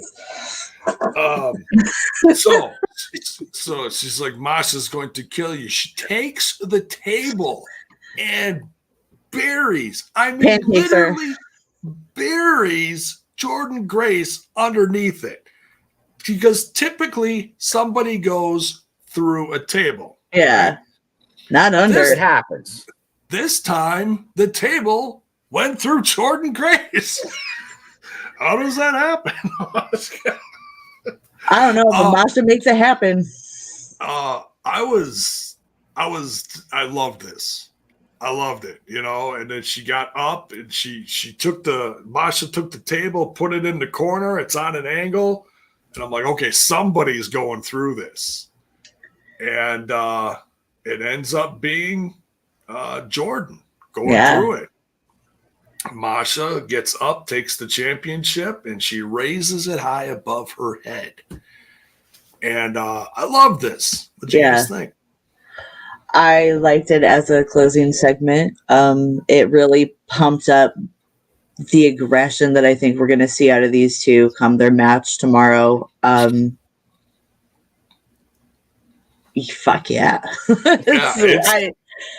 It's definitely got it's gonna have a lot of votes for match of the night.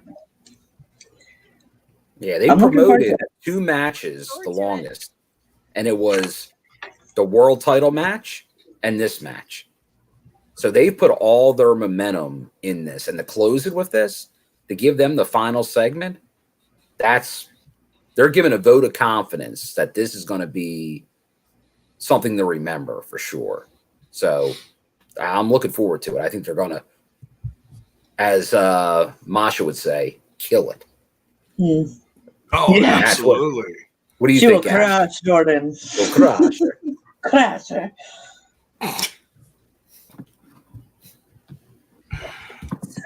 I look forward to it. I'm sorry, I can't think now. Are you still on mac and Alex? Cheese. Oh, mac and cheese and Shelley. Mac and cheese, mommy. So, I'm sorry. Sometimes I lose oxygen to my fucking brain. Yeah. Give me a minute. It's a TNI show. You gotta just in through the nose, out through the mouth. You can do it.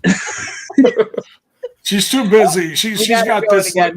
She's got this like dream going through her head now, where Alex Shelley is swimming in a sea of mac and cheese. It's great. Well, like Scrooge McDuck. No, floating over a sea of mac and cheese like an angel, like an Alex Shelley angel. Oh man, I'm not a city. Come join me, Sabin, in the sea of cheese. What is this? Why do people watch this shit? Who booked it? Now, I have not seen a wrestler with a mac and cheese gimmick. I've seen a wrestler with a cheese gimmick. There's a wrestler in Florida called Cheese, and he has like Kraft slices that he uses. But I think a mac and cheese theme sponsored by Kraft. Because I grew up on Kraft, so I still enjoy good Kraft. I like a good plastic wrapped cheese slice. Nothing melts quite like it. Anyways, great closing segment. Classic contract signing.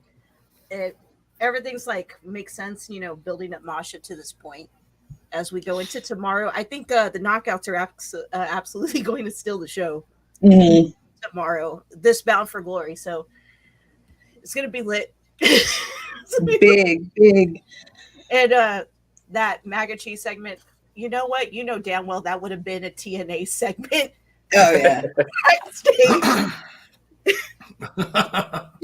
I'm living the dream, y'all.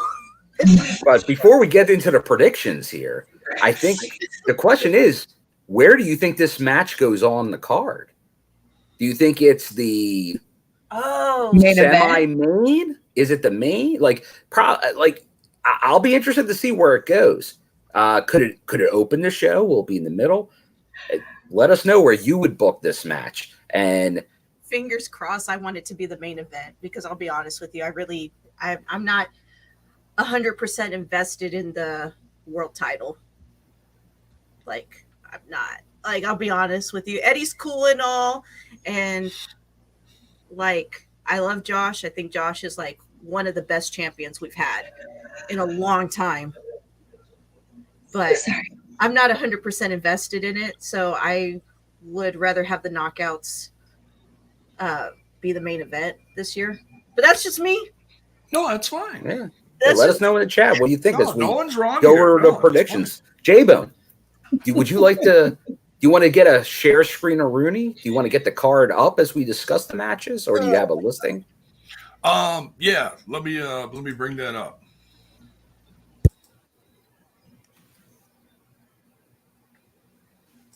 Oh, wait a minute. Quite a decent amount of matches. Not too many, not too little, just the right amount. We're not like hit that sweet spot. It's not going to be a 7-hour pay-per-view. No, that's for sure, guys. It's a smart thing. I know I keep having conversations, I think, with a lot of people that they kind of have the right window when they do tapings or the pay-per-views, because there is something, and obviously I love wrestling. I think a lot of us here love wrestling. Yes. And there's almost, you can't do too much, but that's for the hardcore fan. That's like, give me more, give me more. The more casual that you want to return, that wrestling doesn't rule their life, you can turn off fans by doing too much. So there's a sweet spot, and I think Impact does that pretty darn well. Yeah, agreed. Very well balanced, consistent, well balanced. That's what I like. That's what I like in my wrestling: consistency and balance. Oh, yeah. And that's the great thing about Impact Wrestling is you get a little bit of everything. You get some goofy stuff. You get some hardcore stuff. You get some great tag stuff. X Division's incredible as always. And the knockouts always kill it. So, yeah, you get a little bit of everything. Yeah, they cover all the bases. Yeah, let me bring up Let me just scroll down to the bottom and make sure we're start at the bottom with the matches that will be free on the YouTube. Well, we're actually going to talk about something, because the Hall of Fame induction will also be on the YouTube of the legend Raven. Quote the Raven, nevermore. Speaking of Raven, here he is. So, and that is something that is going to be at the on the pre-show, the countdown. They are going to do the Hall of Fame. So Raven is, I mean, I'm sure they'll replay a portion of it for the main pay-per-view, but it's just another reason for you to watch that pre-show, because you don't want to miss Raven going in the Hall of Fame. Guys, yeah, the more eyes you can put on it, the better. Yeah. So definitely stoked about that. One of my favorites. It's about damn time. Then on the countdown to Bound for Glory. Open challenge. Yeah. Brian Myers, open challenge for the Digital Media Championship. Should we throw our guesses who it may be? Or I'm going Delirious. Delirious. Really? Yeah. Why not? Digital Media. Anyone. Brain fart. What match? Digital Media. Oh, okay. Challenge. Who's in this one? Brian Myers versus somebody. The world. Oh, so we got to guess a mystery partner or a mystery opponent? Mystery opponent. Who's going to come out? I'm going to say Matt Cardona. What the truth is, you're nothing but a mid-card donor. Bill is just itching all night to play that. I feel that's predictable, though. Yeah. No. Chelsea. That's what I guess. Chelsea Green. Chelsea? Okay. Chelsea. It is an intergender. The digital media title is intergender. Yeah. This is true. Maybe Su Yung. Oh. Maybe, I'd like to see her come back soon.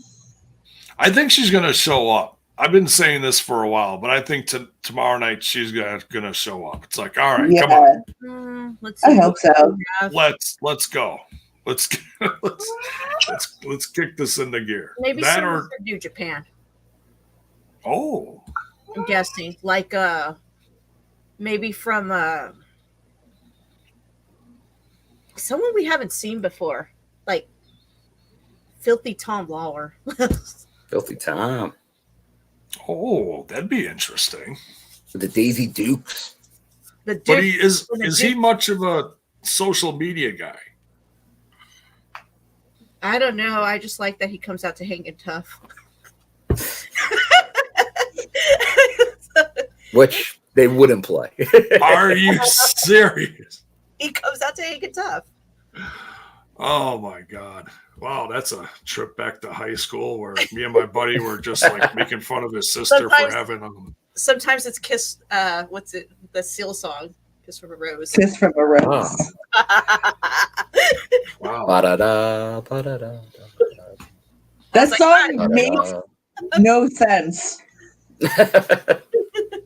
Neither did the movie it was in. No.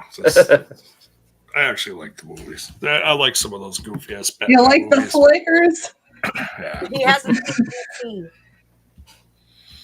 All right. It seems like Cardona's a very good guess, even though they were partners last. I would love it to be Johnny Swinger. It could be Swinger. I mean, I would enjoy that. But that it's on the YouTube free show. What about Chris Bay? I think it's going to be a debut. I'm leaning towards a debut. Maxie Impaler. It could be someone like Max the Impaler. Johnny Impact, Shark Boy. Yeah. You know, maybe these are a New York connection. Curry Man. It's Curry Man. Oh my God. I wish. Oh. Shark. Wouldn't be shocked if Daniel showed up with Kazarian around. That wouldn't shock me. I saw him on those promos, so. Yeah, he was actually pictured tonight on the show. Yeah, he was. James Storm. Yeah, so let us know. Put it in the chat. Put in the comments if you're catching us after. J-Bone, any guess here from you? Cardona's a good guess. I like some people in the chat said Johnny Impact. I like that one a lot too. I'd love to see him. And since you are in New York, maybe Amazing Red. Amazing Red. I would love to see Red back. Yeah, he's still killing it. There we go. Definitely some names.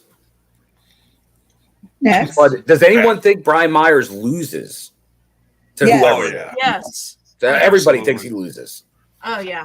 Especially if it's Johnny Impact. Johnny Impact's gonna wipe the floor. So the silhouette is winning this match. Vacant. To be announced. To be announced. Or as we say in Mortal Kombat, it's Noob Saibot. Bonus baby. My dream is this scenario. Billy, I don't want Bully Ray. Nah, Bully Ray can no. He could stay in NWA. Oh, sorry. Ew. But now we're on to the You gotta pay to play part of the show. There we go. Who's in this? Let me see. Make it bigger so I can see it. Oh, they're actually showing Eric Young here. And we've got 1, 2, 3, 4, 5 opponents. I'm willing to bet one of those is Alex Zane. Okay. Who was on DTI tonight. One of those is going to be Alex again. Zane. Two women silhouettes.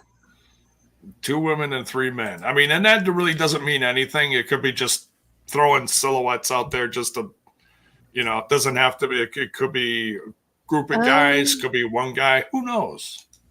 I'm going to go with EY on this one. Because he's got, I bet you those spots are have we established what they are? No. I'm calling them space monkeys because that's what we called them in Fight Club. So yeah, but you're right. Yeah, it looks. I'm gonna say that those silhouettes are those additional members. Okay. All right. I don't know, man. This is tough. There's so many big names in this that it honestly could be anyone. Yeah, I say Bobby Fish.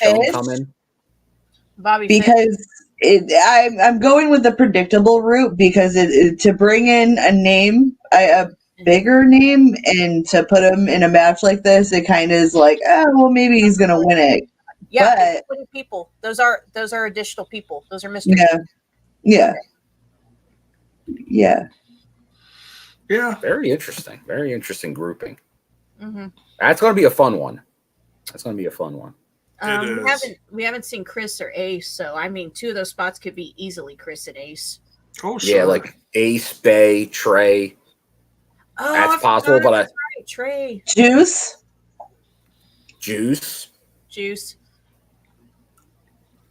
Or maybe another, El Phantasmo returns. You never know with the Bullet Club. Could be anybody. Oh. Bell's boy with the. What about Zachary? Yeah, I think there's a legitimate chance of that happening. Zachary wins. Because he has been working with Trey a ton on the indies lately. ODB, yeah. I can see that too. ODB being one of them. ODB has connections to what she was at the last time they were at Melrose, right? Yeah. Jake something. Possibly. Raven. Oh, jeez. Raven. It could be anybody. Oh, sure. No Tommy Dreamer. No Tommy. Oh, now you jinxed it. Now because you said it. Now he's going to come out because it's New York. Give me Lance Storm. The Lance Storm's like, I'm the last participant. They're through me. Whoa! Now here's one that it's not crazy. Will Ospreay and Aussie Open. Because we just had Aussie Open. Will Ospreay has hinted he's been talking a very positive game towards Impact. Give me a minute. Let's talk. He's done with AEW for the foreseeable future. Right. That was just for a while. Yeah. Yeah. See, people even do like 3 to 6 month stints at AEW. I don't think anybody's brought that up. We don't want Ric Flair in there. Come on. Really? I don't. So he can just bleed everywhere? No, thank you. Or fall asleep. Hey. Ew. Give him a Bang energy drink. It's the only spot he can do. So what's the fight? Anybody have either vacant or who's winning the gauntlet? I'm gonna say I'm gonna throw 2 out there. If Josh Alexander is to win it, I'm gonna say Bobby Fish. And if Eddie Edwards wins, I'm going to throw out Sami Callihan. I think those would be good matches for the future. Because, damn, we need Callihan to have another solid run. Okay. Alicia, who's your pick? Do you have a pick here in this fight? Nah, I'm gonna let it ride. I just want to be surprised. Okay. Let it ride. What about you? How about you, Ash? Oh, well, I'll do what J-Bone did. But I'm going to go one from the males and one for the females. I'm going to go with Bobby Fish and Killer Kelly. Okay. My 2 picks. I could definitely see either of them winning to then challenge for a title at Hard to Kill. Bill is making his in-ring debut as Sweet Pea. Ooh. Sweet Pea and Matt Hardy. Titanium Bill will be making his way. Titanium Bill. Nice. I am not a wrestler. I don't know where that rumor started, okay? Where that I remember it too. When I first joined TNI, I was getting a lot of messages like, "Oh, what's your finishing move? What's your wrestling?" I'm like, "What? Huh? When did this happen?" My favorite ones is when they said they hope they never book me, and I'm like, "Book me!" Oh my god, what am I gonna do if I never get booked at another promotion? Right? Like, jeez. That's suck funny. on that. Fucking suck me off, bitch. Like, for real. Okay, so I'm going with EY, Maclin, Callihan, and Tasha. That's who I'm going with for. That's a lot. Yeah. That's okay. But I would have liked Maclin would have probably been if I went with a third, I would have said Maclin. But it feels like they did the stop with him so many times. I don't know if I believe they'll go all in. It feels though like what they did with Bobby Fish. I think they saw how big that went over when he showed up at Victory Road. So I have a feeling they're going to really lean into Bobby Fish in his hometown. That's what I said. Yeah. All right. Good baby. But 15 minutes into this match, let's move on to the next. Okay. Sounds good. Next, we got Mickie James doing her last rodeo versus Mia Yim. Will this be the end of her rodeo? Or No. We're all going Mickie, I think. Yeah, only because I got to see her versus Masha. But this is where Mia turns heel. Oh. You think? I don't know, that interview they had like last week, that backstage segment, it seemed a little, I don't know. It seemed like Mia may not. Depending on how this ends, I could see this going in a direction where maybe Mia starts a little more heelish. Mia was side-eyeing Mickie kind of funny at the end of the match there, so I wouldn't be surprised, I guess. So what you're saying is Keith Lee is going to show up and put Mickie James through a table? No. Oh, sorry. Too far? Too far. Just Jay. Impossible. Just TK would not allow it. Neither would the fans. No. Yeah, I think Mickie James is taking this one. Mickie, yeah. Oh, okay. Wait. Let me bring that up. Return of the Dollhouse with Mia Yim as the head. Wow, that would be really cool. Bring it back. Yeah, I'm cool with that. Well, would that mean Marty Bell? Well, we know her as Sienna, but Allison Kay. Oh, Allison Kay. Yeah. That'd be great. You know how fucking cool that would be. That would be good. Ooh, revenge. I forget that they have that underlying feud. Yeah, they got beef. Forgot about that. Good catch. Yeah, could be. But either way, Mickey wins. Either way, Mickey wins. Sorry, wins. Mia, we love you, but it's Mickey, and we know that it's not going to end here. It's going to be a great match, though. Let's not. Oh, it's going to be a slobber knocker. It's going to be awesome. It's going to be out of this world. That too. Yes. All right. Now we've got the Knockouts World Tag Team Championships on the line. Vexed VXT defending against the Death Dolls. Death Dolls.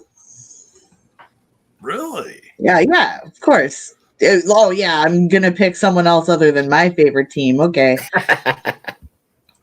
Well, I mean, we all have our favorites. I'm not a professional picker of things, so I'm going to do it the way that I want to do it and not help people. This isn't fantasy football. I'm not doing that shit. I want the Death Dolls to win. You're not allowed, Alicia. No, I'm not playing the politics, bitch. Death Dolls. All right. Sorry, I got to stop yelling. I'll wake my husband up. He's going to throw the cats at you. Yeah, he's going to throw the cats at me. All right. With a sandal. Ash, what you got? I would like the Death Dolls to win, but I'm going to go with Vex. I think they're going to retain. Okay. Now, do I agree with that? No. but I think they're going to retain. Okay. I sound so disappointed. I know. It hasn't even happened yet. It's 24 hours away.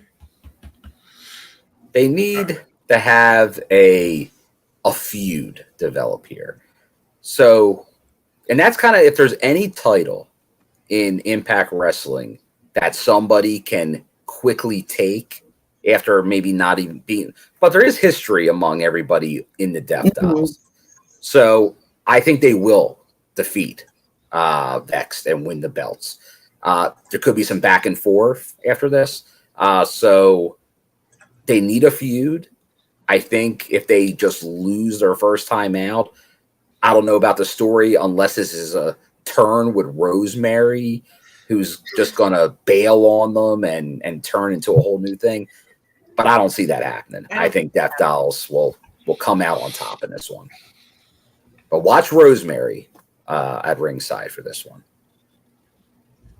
Yeah, I think there's going to be some Rosemary shenanigans, possibly even with, what's his name? James Mitchell. He's been lurking around, and I feel like they don't really bring him around if it's not for nothing. Right. And he was around even outside of the Max, the Impaler coming in. Yeah. So yeah, if Rosemary's talking to him, that conversation ain't over. And that would lead to, Jeff says it here, Sue. That's it, Sue. Remember, and Deanna played a big part in Sue, and this like there's a lot of storytelling there with a return of Sue during this match. What if?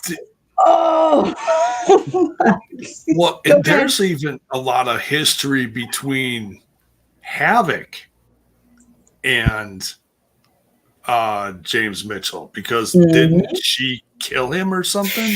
Oh yeah, like that. Well, there's all kinds of stories here.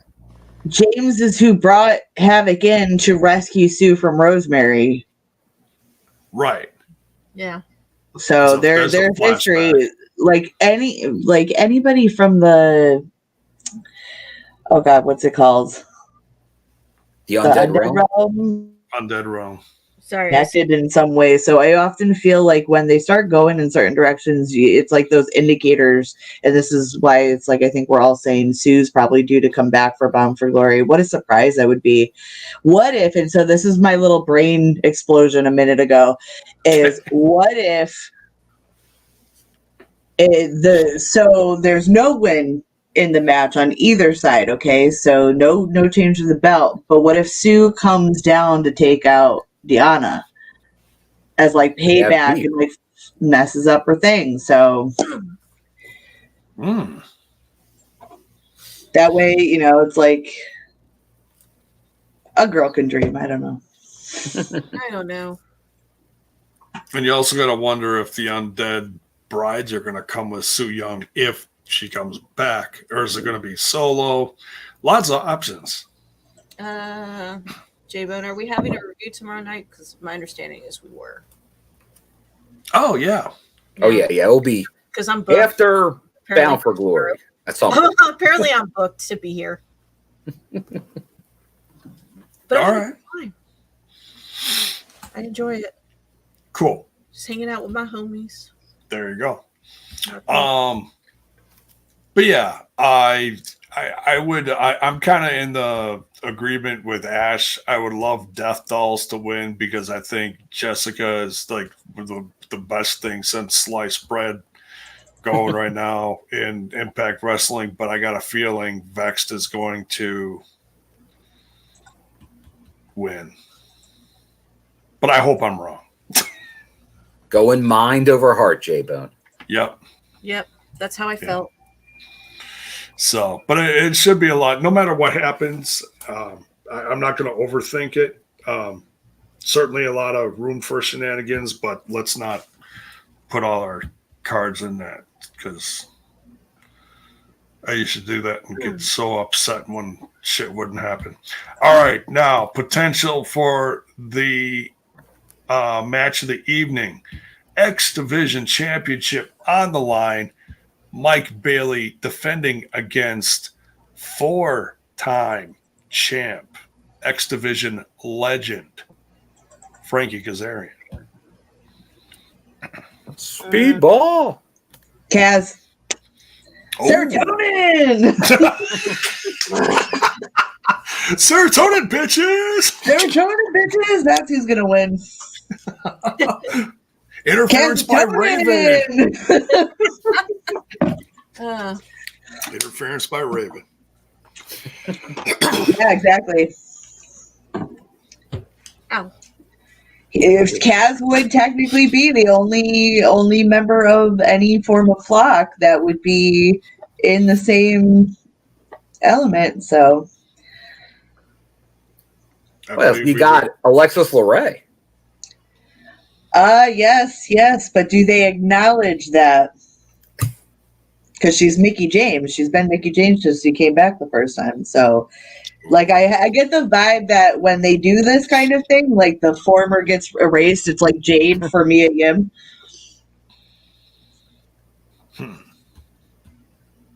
It's like she's not Jade anymore. She's Mia Yim, and they don't ever refer to her as Jade. Yeah. Oh, that's true. That's true. That is true. Yeah, I'd love to see Kaz win because just everything he's done in the last few years has just, man, he's just been killing it. I mean, his booking hasn't been tremendous, but just what he's done. I mean, I'll compare it to kind of like what Jordan Grace has done with her physique and her career and everything. Like Frankie Kazarian, once the pandemic hit, man, Kaz just kicked it into high gear and like just got the body of a Greek god. It's like, holy crap. Crazy. I think Mike Bailey's gonna win, but Kaz is gonna make him earn it.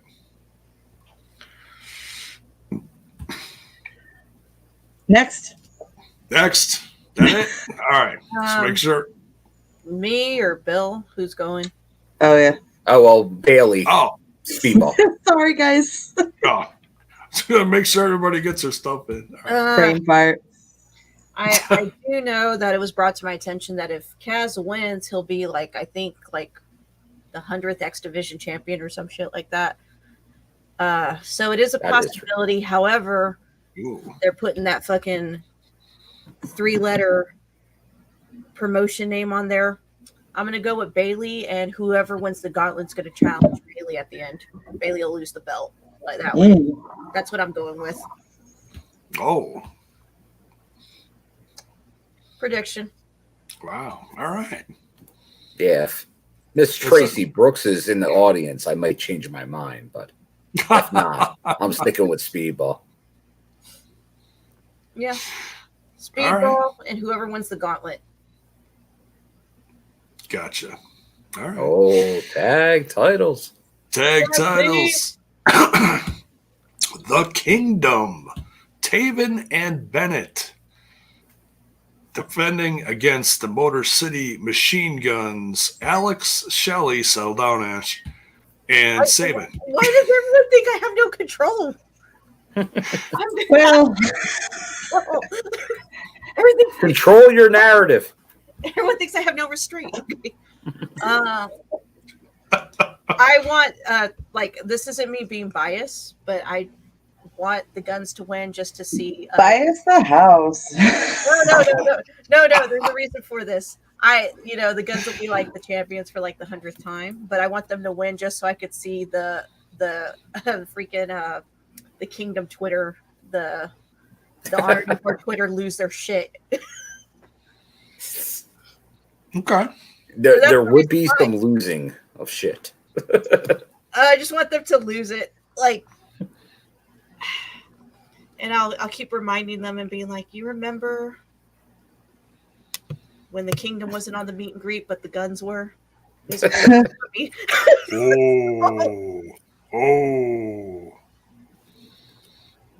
I'm going to say the Kingdom with assistance from Maria. We always forget that they've got one of the most top-notch managers in their corner willing to do anything for them. So, the Guns are going to have eyes in the back of their head during this match. Or a very observant referee. Yes. Gotta agree with Alicia on this one. The first lady of professional wrestling, Maria Kanellis Bennett. Absolutely. It seems like she will be the X factor in this match. She could, because she has been a few other times. Yeah, she has been banned before. She's been tossed to the back, and if she gets thrown out, then the Machine Guns could come out on top. But they just won the belts. It feels like they're going to have at least a little longer of a run. I wouldn't mind seeing against it. Like you put the straps on Motor City Machine Guns, you're fine. You leave Spencer out of this, and he refs most of the Guns matches. Okay, he's going to call it down the middle. Daniel Spencer, he's probably getting set up in Albany tonight. And it will retain the titles again. Wait, what? I think Taven and Bennett will remain in Impact and will retain their titles against Sabin. And Ashley's favorite wrestler. That's forever what Alex Shelley will be known as. Ashley's favorite wrestler on Twitter. Ashley's favorite wrestler. But there will be a Kingdom meltdown because everyone will be like, they're gone. They're gone. Everybody's gone. That is a tag team legend, sir. You be respectful. So how about you, J-Bone? Where are you going on this one? I'm really hoping that the Kingdom retains here, just because I'm trying to ignore all the rumors, that contracts, I just want to see Twitter lose their minds. But just after meeting Taven and Bennett, and I told them, I said, man, me and my whole crew are so happy that you guys are a part of Impact Wrestling, and there's a lot of stuff happening in the world of wrestling, and we hope you guys keep this as your home. And Taven said one thing to me. He goes, well, they know how to make us stay. So yeah, I heard some other stuff too, but like, I like having Taven, and I like having Bennett there. I really do. Yeah. So I would like them to stay, but also I kind of just want to see how Twitter reacts if they lose. Because everybody's going to assume everything. And because they could always take a vacation. Load all over Twitter about it too. Oh yeah, that's why I don't go on Twitter unless I'm promoting a podcast. Oh, a little podcast. Yeah, a little podcast, a little TNI, a little STP. We'll invite a few friends, see what happens. There you go. All right. Did everybody give their predictions on this one? Yes. Yeah. Okay. All right. The Knockouts World Title. Jordan Grace versus Masha Slamovitch. I think this might be a slam dunk on predictions. Yeah. It's going to be a close call. Masha. Masha. I love Jordan. I love her as champ. I think she's like a phoenix, man, the way she's evolved since she signed with Impact. But Masha, I don't know. This match is just going to be wild. Who knows? But Masha. I love Masha. I'm actually a big Masha fan. I love her. I absolutely love her. I even love Akira, her boyfriend. I love his deathmatch stuff, and that's because I'm not into deathmatch wrestling. I like Jordan as well. I think she's a great champion, but I want Masha to win this because I think she needs it, and she definitely deserves it. Yeah, they built this for a while, and I think this is going to deliver. This might be the match of the night, honestly. Yeah, it's going to be a great call. This is going to be Masha's. This is going to be her moment where she makes the statement to be at the top of the division right now. So I think Jordan's going to put on a match of the year candidate with her because Jordan's shirt, but I don't want to that good. I don't want to jinx it. But so far, J-Bone, the panel's gone with a challenger. Are you going to do anything different?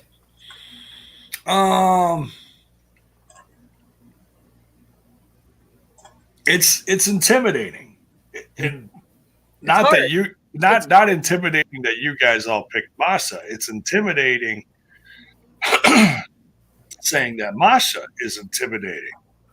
But and as much as I love Masha and I love what they're doing, and even with the whole kind of reset thing with the whole Russia Ukraine thing, and they kind of took that out of her gimmick. Until tonight, it was very interesting.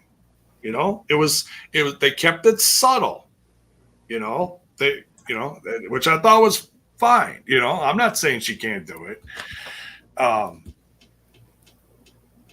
I don't think it's her time yet. I think she's got some more growing to do. I think she's got more to do. I think Jordan's been killing it. She's been representing the Knockouts great. Yeah. Absolutely. The way that Jordan has evolved over the last few years, it's another comparison to like Kaz, what Kaz has done. Mm-hmm. She's just been killing it, and to even become a professional weightlifter. Yeah. Man, just she's knocking it out of the park. No pun intended. But even when I was in press pass and I mentioned her to Mickey, I said, Jordan is not only just to me a knockout, she's going to be someone that's going to be very iconic as her career goes on, because I think she completely embodies what the vision of what a knockout was originally created. Yeah. She is the actual vision of what a knockout is. So it's a tough call. It really is a tough call, in my opinion. But I wouldn't be upset if she retains at all. Right. Oh yeah. Oh, totally. We win either way in this match, guys. Like I can't stress that enough. All Impact fans win this match. Like we all win, no matter who wins. Right. Yes. Yeah. In fact, it might not end here. I wouldn't be surprised if you see a rematch come up. Maybe Hard to Kill. Maybe a monthly special, maybe with some more stipulations, like more hardcore. Yeah, maybe a death match, maybe a lethal lockdown at some point. Moscow Mosh Pit. There you go. No, I'm sorry to break the news to you. The girls will not be returning at Bound for Glory. One of them's filming a movie. And one of them's pregnant. I'm sorry. That is true. The girls will not, as much as I would love them to come back, they will not be returning. Right. Right. Not for a little while, anyway. Fingers crossed. Fingers crossed. And this is an interesting one. Mayor Neeson says, Masha Slamovitch, new knockouts champion, Su Yung returns to confront Masha. So we're all convinced Sue's returning. I love this. We just can't decide where. Yeah. What match? She's got a few options. She needs to make up her mind. I don't see it being during this match, only because I feel like this is the direction they're catapulting Mickey towards. Yeah. That's why I'm leaning towards her being involved with the Undead Realm stuff that's going on with the Death Dolls versus VXT. Yeah. Bell's boy turned into a Russian bot. Yeah. It happened. Wow, his Russian is incredible. Masha Stana. I was gonna try to pronounce it, but no. Masha's gonna kill you. Come on, J-Bo. Stanovisha Championo Naksawa. That was great. Thanks. Okay. I did the best that I can, you know. Not gonna work here no more. All right. So I might have offended people. I apologize. I don't speak Russian. I'm so sorry. Your Chinese I apologize. I'm so sorry. Ash, your Chinese is horrible. Stop that. All right. Anyways. Oh man. We continue. We continue. The main event or the co-main event. The main event. Yeah. Well, the thing on the front of the website says Josh and Eddie are going to headline. Yeah. So we'll see. Event. Josh Alexander defending his Impact World Championship against Honor No More's Eddie Edwards. The marriage is on the line. What do you guys think? I don't know. I feel like we can fly through this one because we covered it extensively in the review. I, again, am going to say Eddie with the assistance of Alicia. Same. Oh, I like that. I love Josh. I mean, but that's good. Think of it this way. This could be one of those cases, too, where Eddie wins it, and on the next Impact, Josh could get it back. You know what I mean? Like, sometimes you can hot potato a championship, and it's not going to ruin anything. Yeah. J-Bone ordering in a Mexican restaurant is as good as Ash's Russian. Thank you, Bell's boy. That's great. Sour cream? I'm going with Josh retaining. Josh retaining. All right, we got a Josh retains. J-Bone, what say you? Oh, this is a tough one. It's a real tough one. Su Yung returns. No, I'm kidding.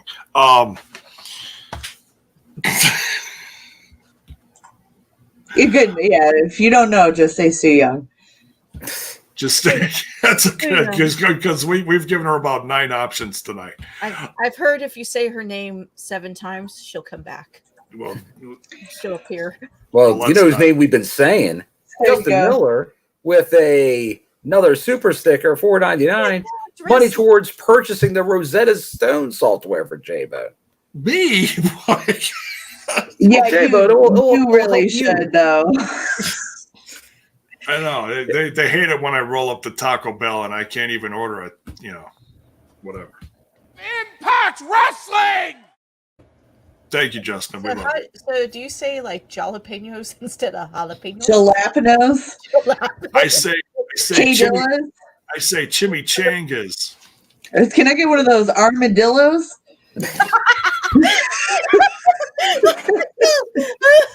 Can I get a chimichanga? Can I get some of that guacamole?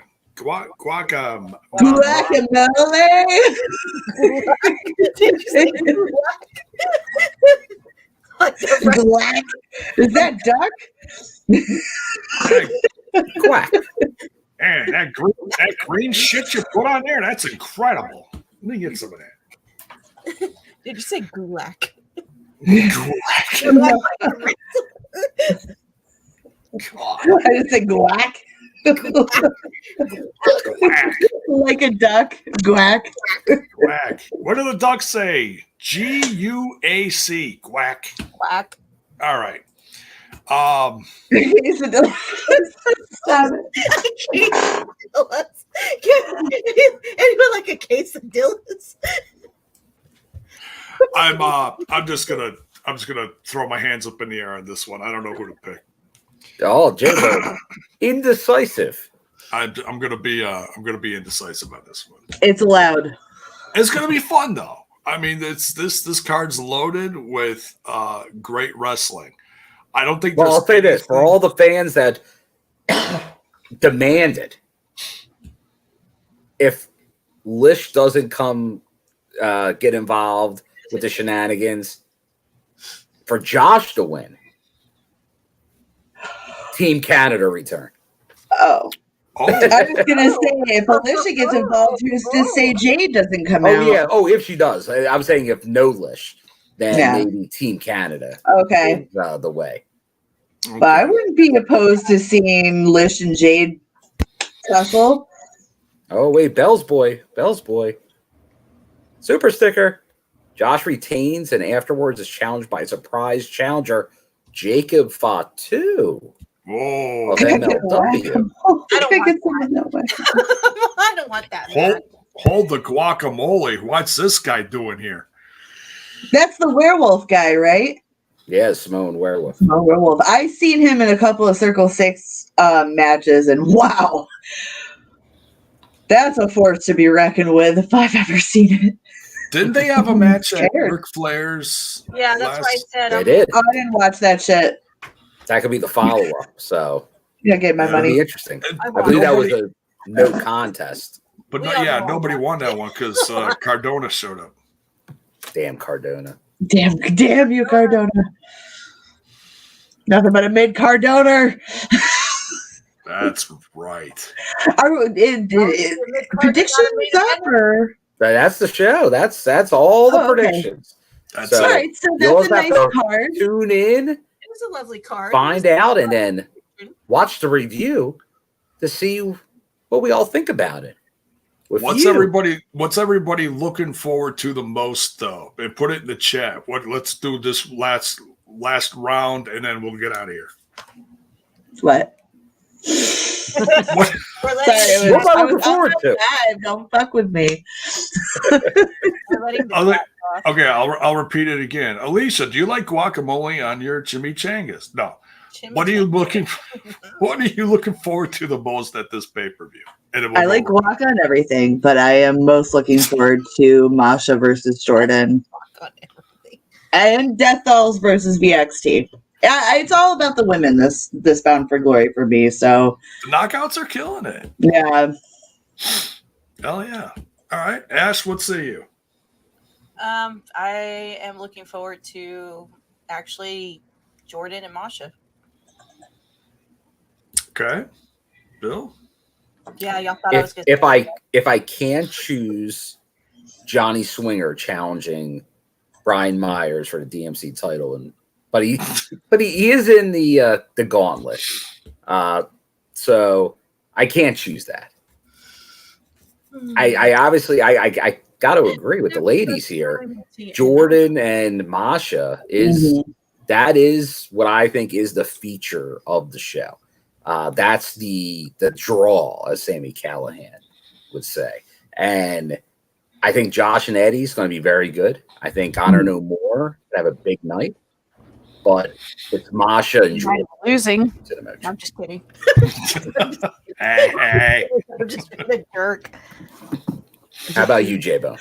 One of the non-wrestling highlights for me, of course, will be to see Raven go in the Hall of Fame. So that'll definitely be a highlight of the night. Highlight of the countdown.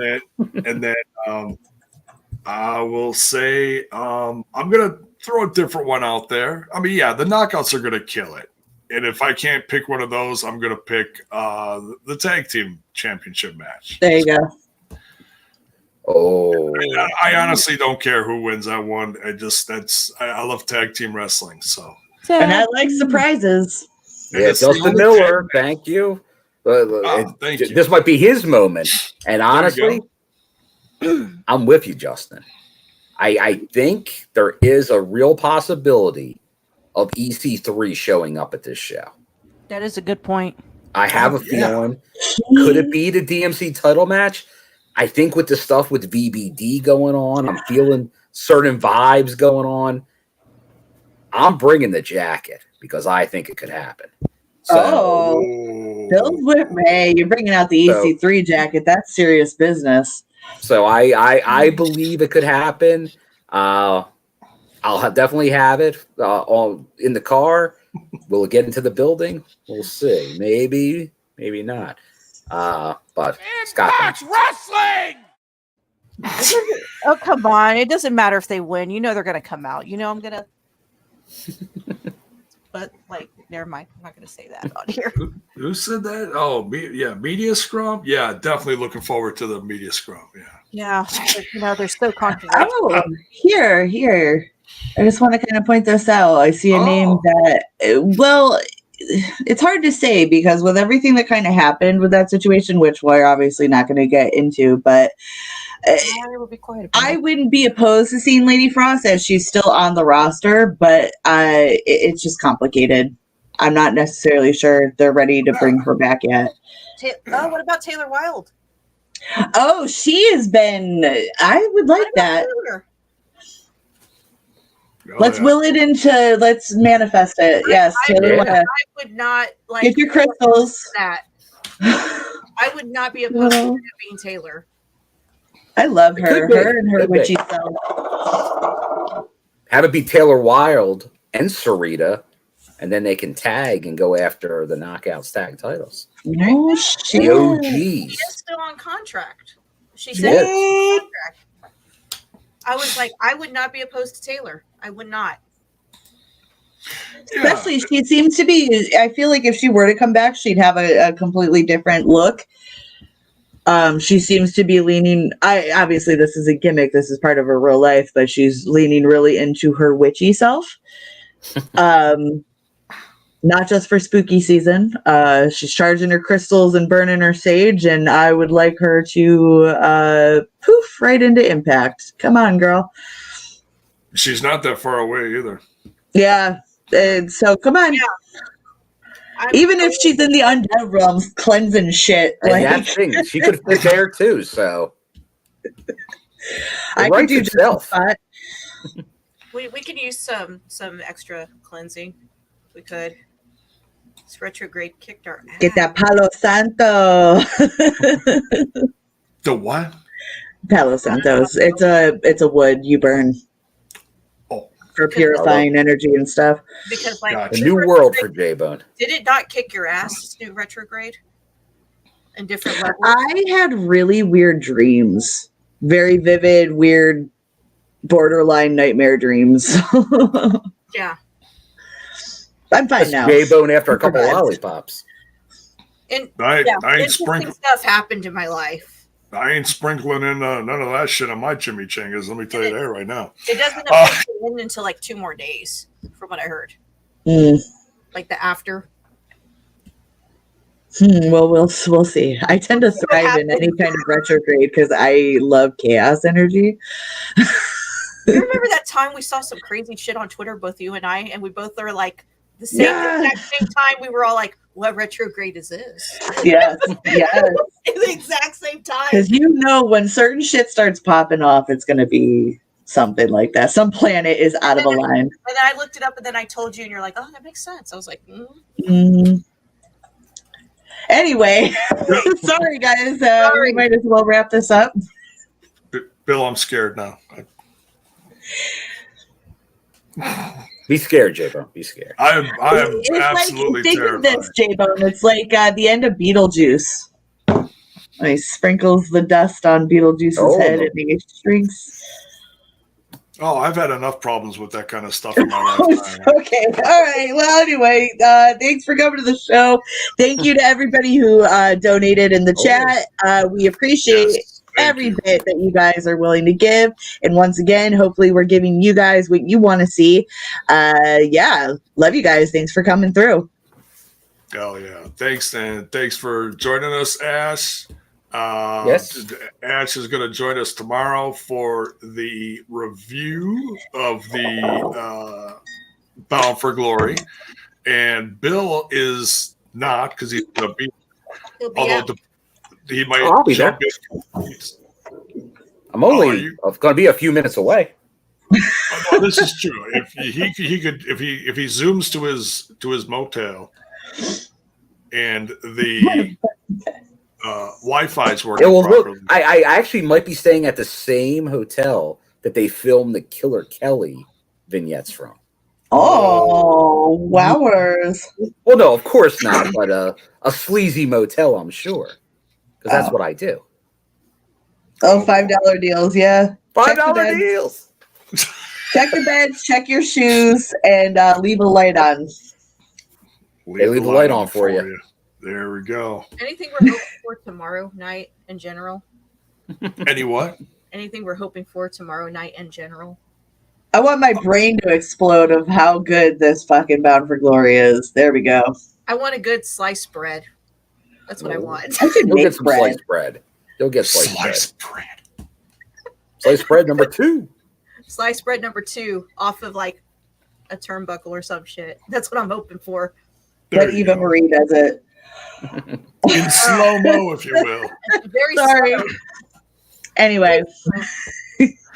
Thank you, everyone, for joining us tonight. Thank you for all the super chats, super stickers, and all your input on the chaos that is going to unfold tomorrow night. We can't wait. Join us for the review following Bound for Glory. We'll be here, and we hope you will be too. Much love, everyone. Take care.